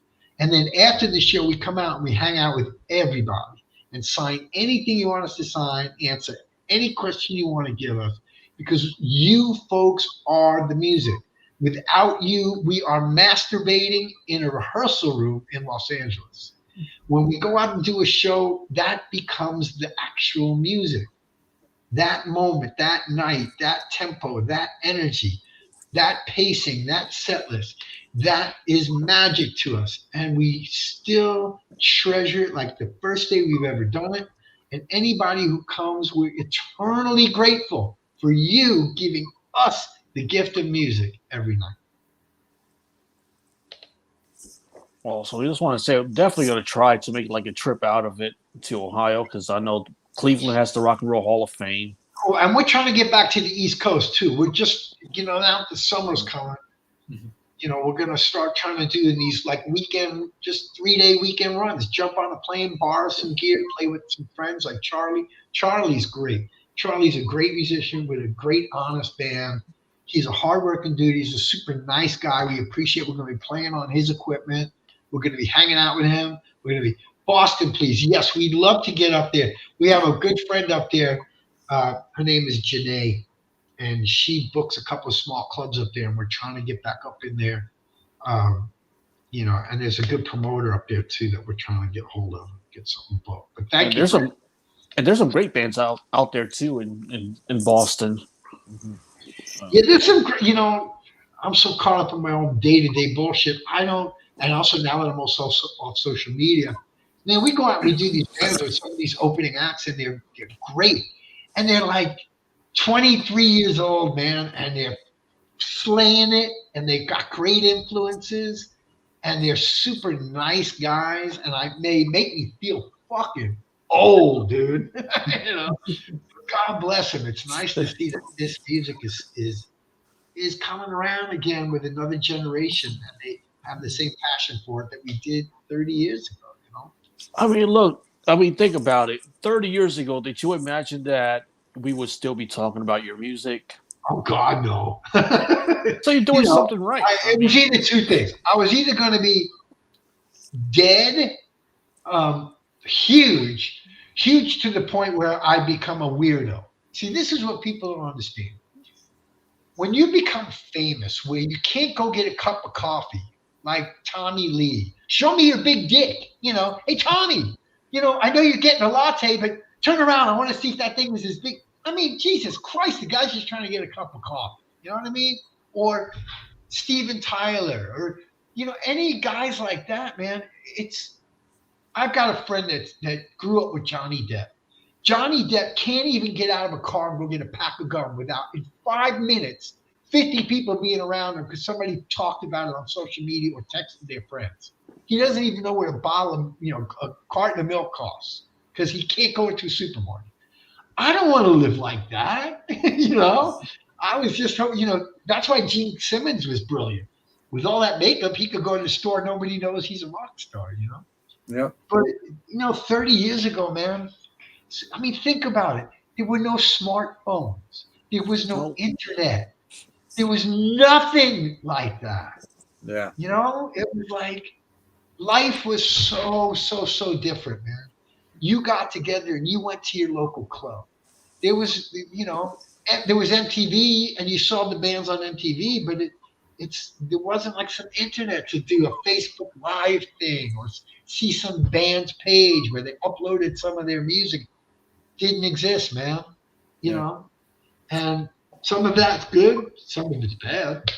But I mean, Ron, it was crazy back then because one of the things that we've talked about in previous shows, but also I've always just found very interesting with how it is now versus like the early 90s, for example, is the fact that like you didn't know about things like a lineup change in a band or something, this, that, or the other thing until the label or the managers were like prepared for that official statement. Yes, in the statement in Rip magazine. Yeah. I'm just going to use Apache as an example. Like, Apache and Little Caesar have decided to part ways.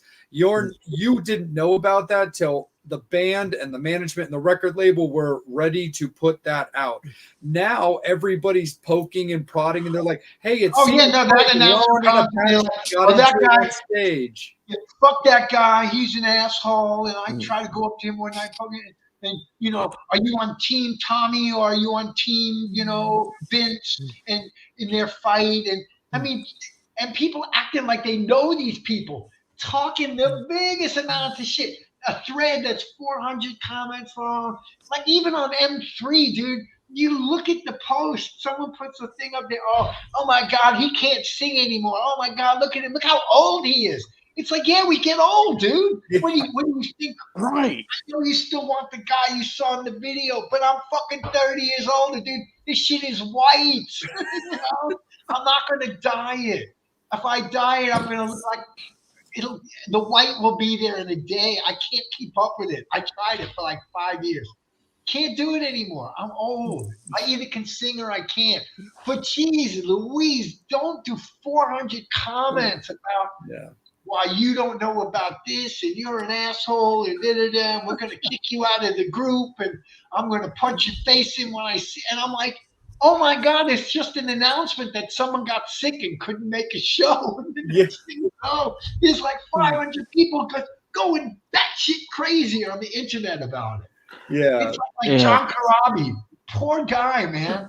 He got in Motley Crue and he worked his ass off. And there's a lot of people who think that record was a great record. And love that record. Yeah. Me too. And so he replaced Vince. It's not his fault. He didn't go up there and go, "You're out of that band. I'm taking over." He auditioned. He's a great singer. He's a great guitar player. He's a great person. Mm-hmm. He's so down to earth and super nice. And people just went batshit crazy. And then a movie comes out and his name comes back again and he's all over and I bumped into him at the airport going down to Nashville one time. And he's just such a nice guy. And I'm like, "So, dude, I see you're back in the news because of the Tommy, the Motley Crue, the Dirt. The Dirt. He talked about that on the show. And John's just like, whatever, dude. But you look at the guy and you're like, it's like, holy shit, there's thousands of people talking shit about you. They don't know you at all. And everyone acts like they do. And they influence other people's opinion about you. And you can't jump in the middle of that. Then it really explodes. Oh my God, did you see what Ron said when someone said pizza, pizza? Oh, fuck you, asshole. Oh, you and your fucking pizza joke. I fucking heard that 1,000. Go fuck yourself, dude. I'm an incredible music. No, I just go good one. Funny. What are you going to do? It's like, Fuck all that shit. It's like It we're was. just trying to make music. We're not trying to have a soap opera here, you know? Oh, yeah, I love John. We're John Corabi fans. I was a fan of the Solo Scream stuff and the is stuff he great did in too. the with Union and all that Union and stuff. Scream, yeah. We had John on the show, and I asked him just nice and simple because I had seen the movie, and again, being a John fan, I was interested. I was like, "Hey, John, let me ask you, bro, You what formed a did nice you?"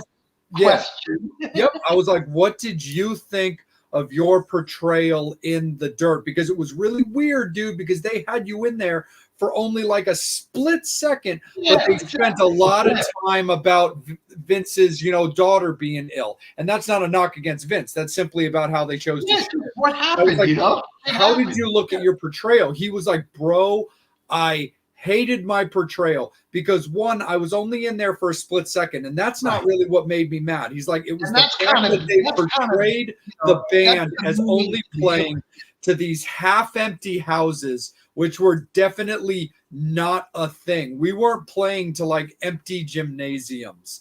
And just like Angel was about to say, dude, you're so right, Ron. Our little interview with that blurb, John Corabi hates his portrayal in the dirt. We were on like 50 different music. Dude, and that's what we talked about at the airport in that short conversation. He's like, dude, I don't say nothing because someone's going to take 6 of the 12 words I said that makes it look like this is how I think about it. And then it's going to be on Blabbermouth and Metal Sludge. And it's like, dude, I can't win. And this is why guys don't do interviews anymore. Yeah. And I get it. If you're Tommy Lee or you're Nikki, they don't do it anymore because the internet's going to take this much and serve its own self-interest. Because remember, all of these websites survive by eyeballs. Yeah. Facebook survives by eyeballs. I know this because this is my other business. It's click-throughs and eyeballs. Now, if you say when John would say Vince sucked back a beer, and then they go, Vince sucks. I didn't say Vince sucks. I said he sucked back a beer before we went on. I saw them, and then that's it. Perfect. And I get it. Like Stevie Rochelle. Yeah. He catches a lot of shit. He fucks with guys. I like Stevie. He fucks with me. I don't care if you fuck with me. So he kind of looks to see if guys are assholes because he likes to talk about when people become assholes. It makes for good viewing. He also wants to let people know who these guys really are. Do you want to idolize an asshole? I don't think you do. Right. So he pokes, and that's what his whole thing is about, that website. To give you information, stir up some shit. Let's have it. He's got the little devil horns on, and he's done it to me. He's done it, taken an interview and just put up the thing to get the click-throughs. And all these people like, you go tell Stevie he's a fucking asshole. He's not an asshole, dude. He's running a website. Yeah, I get it. It's not really what I said, but whatever. I'm Ron Young. No one gives a fuck. It's going to go away in 30 seconds. But God forbid Vince Neil said something, or Tommy Lee, or John Corabi. It's going to get picked up and they're going to run with it all over. And here's a guy, people work so hard to be respected and appreciated by the fans. And the next thing you know, there's Team Vince and Team John. And it should not be that way. No. Yeah. That way. You can like Vince and you can like John, and you don't have to be, well, I can't believe you like that record. That's like not faithful to Motley Crue. It's like, shut the fuck up. They were a different band for one record. Yes, and it kick ass. Take the music as its own body of work. Yeah, and listen to it.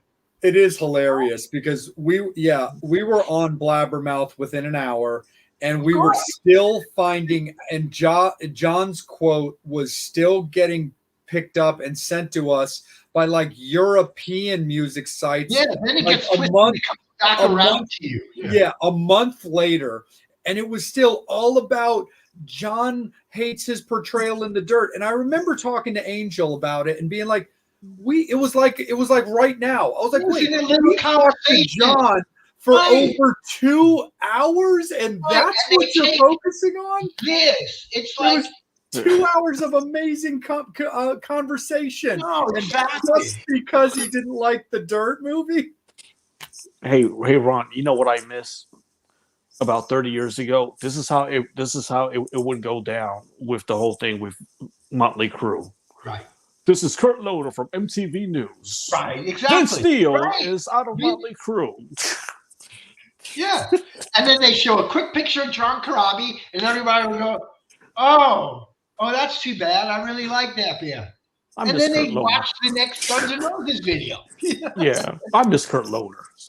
Yeah, so do I. Yeah. He went on. I forgot. He went on to do something really kind of good after Yeah. some executive at some weird company you wouldn't expect. But yeah, man, the internet. You know what? It gives a lot of people. It gives a lot of people a voice. You know, the weird thing, like when YouTube came out and all this stuff, what you realize is everybody wants to be famous. It starts off with everybody wants to be heard and respected. Everybody wants to say something. Everybody would love to make a mark. Everybody would love to be appreciated by a large number of people. And people turn that into, I bake a cake on TikTok, watch what my dog can do. I trade, and then they become they have followers, and then they become influencers. Now in the music side, and I know my company has paid people $40,000 to just go, this magnet is the best magnet I've ever used. And that's what they do for a living. They produce content, they make a living by telling shit to other people. That's the new form of getting things out to people. Now, on the music side of things, that's when The Voice and American Idol and YouTube, where some girl who's got an amazing set of breasts, who can play a Led Zeppelin song, starts to play it on YouTube, and she has like 150,000 views in 2 hours. It's the problem. It's a combination of she sings good, plays good, and is really cute. And the next thing you know, people know who she is more than somebody who's amazing for something else. It's not the whole package thing, but it's not about the music anymore. It's about anything that just you put a whole collective of things together where these people that play strum guitars and have 50 cats behind them, and all of a sudden they have cat lovers from all over the world buying their CDs. I mean, it's weird. So now everyone has a voice. It used to be where you had to get a record deal. Now everybody is producing music in their living room on equipment they couldn't afford 30 years ago. And they're making good music, well produced, and they're putting it out on Spotify. How does somebody rise above that? It used to be record companies would curate this music. They would sign the band. They had people who supposedly knew what people would love, what good talent was, what a great combination, and they would give them a record deal, and they try to promote them, and they would try to make them big. And there was maybe 30, 40 of them. Now there's 6,000 videos a day uploaded to some website where somebody's playing a guitar or their track and singing along or releasing it. And now it's gotten to the point it's hard to sift through all of that to find an actual good band. And then how do they get a following? What do they get on Spotify? So let's say they get 400,000 listens on Spotify. Do you know what that guy or band has made? They've made about $28 for that 400,000 views. You can't sustain a band or a career on $28. So No. they got to get it to the point where they create enough of a vibe that people will go see them live, because that's where the money is now. It's in the ticket sales and the merch sales. Nobody buys a hard product anymore. People laugh at me that I sell CDs. Okay, boomer, sell your CDs, But these, rock fans still like that. If not, they're just going to listen to it. Are you on Spotify? Are you on Spotify?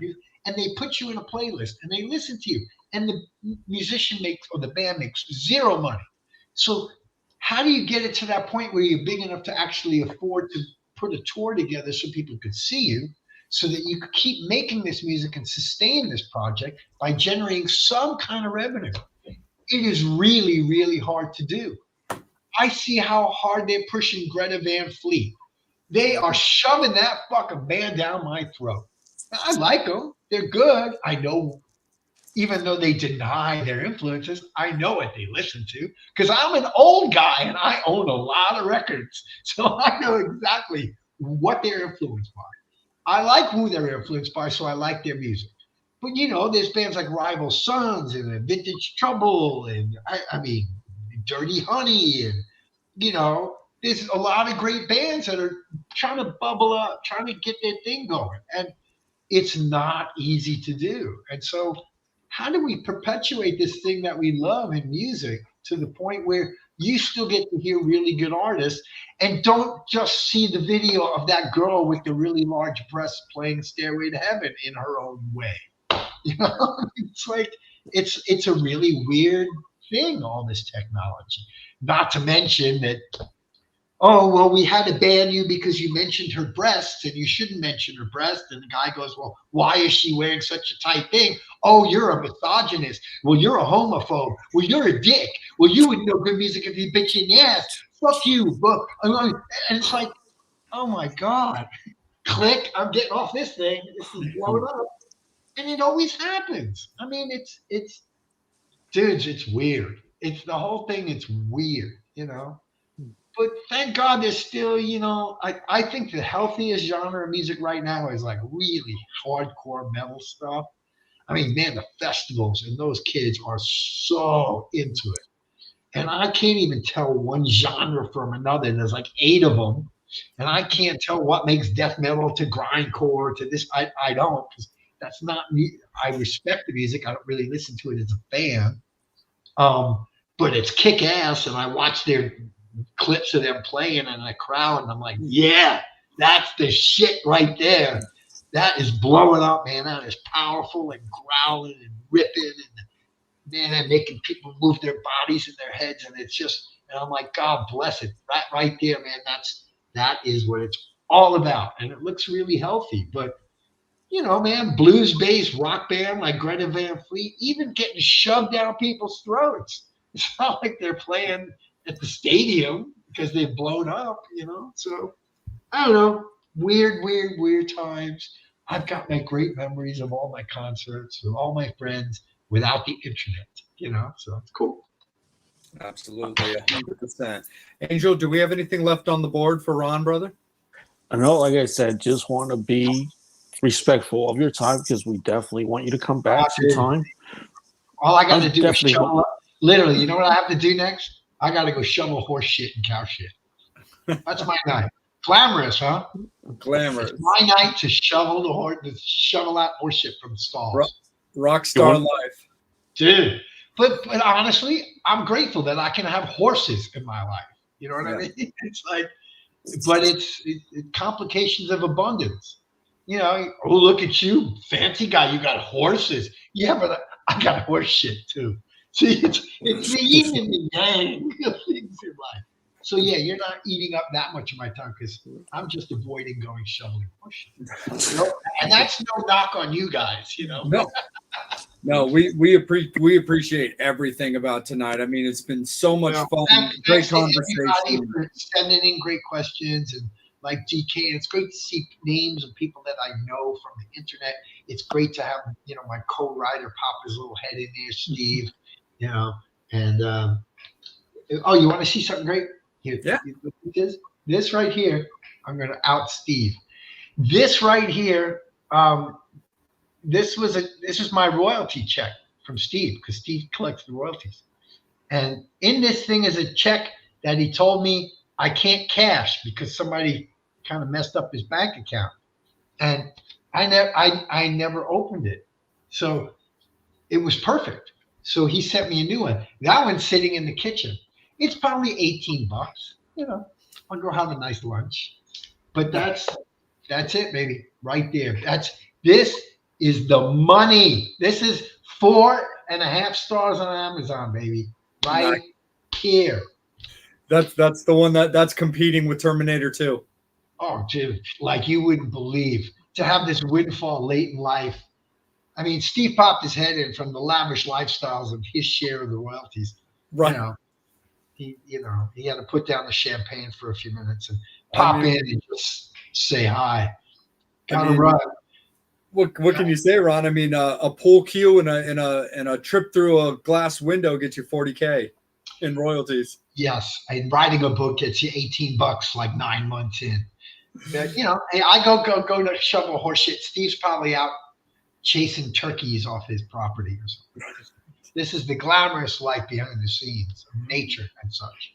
Well, gentlemen, lifestyles of the rich and famous. Gentlemen, this has been a pleasure. Thank you so much for the great questions and giving me the time to talk to people. And for promoting our shows. I really, really appreciate that. Absolutely. And thank you, Ron. And the biggest thing that's always super important to myself and Angel is that you had a good time. You felt respected. You liked the questions you were asked, and that you felt 100%, man. I mean, seriously, it's guys like you that have an integral part to keep all of what we love going, Yeah. And at this point, I learned a long time ago, man, I can't present something like, oh yeah, man, you caught me right now. I've got a couple of supermodels in the back. I'll take 5 minutes of my time.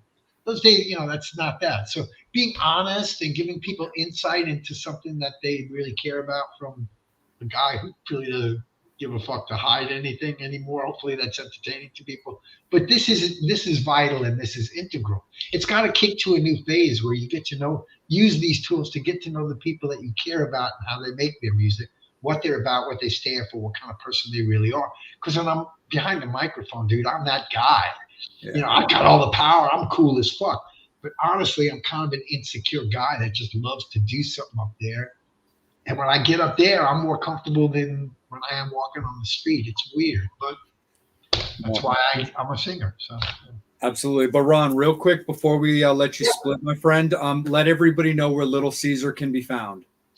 Little Caesar can be found on Facebook. Please, please, please go like our Facebook page. Follow it. Not just like it, you got to follow it. That's a new rule. You can go to our website. You can listen to us on Spotify. And as we start building our tour dates, littlecaesar.net, or it's littlecaesar.net, you can see the shows as they're added. So in all those places, if you've never heard of us, hey, no time like the present to learn a little bit more about what we do. We make a killer pepperoni. Yes. Absolutely. Well, Ron, thank you so much again, my friend. Have a great rest of your evening. Blessings to yourself and your wife, of course. Thank you so much. And pet your cat. I sure will. Absolutely. Remember, kids, don't forget to pet your cat. 100%. Absolutely. Metal Summit. Have a great one. Take care. Metal Summoners, thank you guys so much. We really appreciate you guys tuning in every week, supporting the show, supporting these great interviews, and supporting the artists, getting out and watching their shows, buying their merch, buying their music, and allowing music to continue. So Metal Summoners, thank you guys so much. Little Caesar fans, thank you guys so much. On behalf of Ron Young and Little Caesar, and on behalf of myself and Angel, you can follow Angel at Angel Alamo78 on Instagram, as well as his personal Facebook page. And the best way to follow me is at Salem.Vampire on Instagram. And we appreciate you guys, like I said. Guest announcement over the weekend for next week's episode, and we'll see you guys in a week for another great time and more great conversations. Take care, be good to each other, and have a great rest of your weekend. We'll see you guys in a week.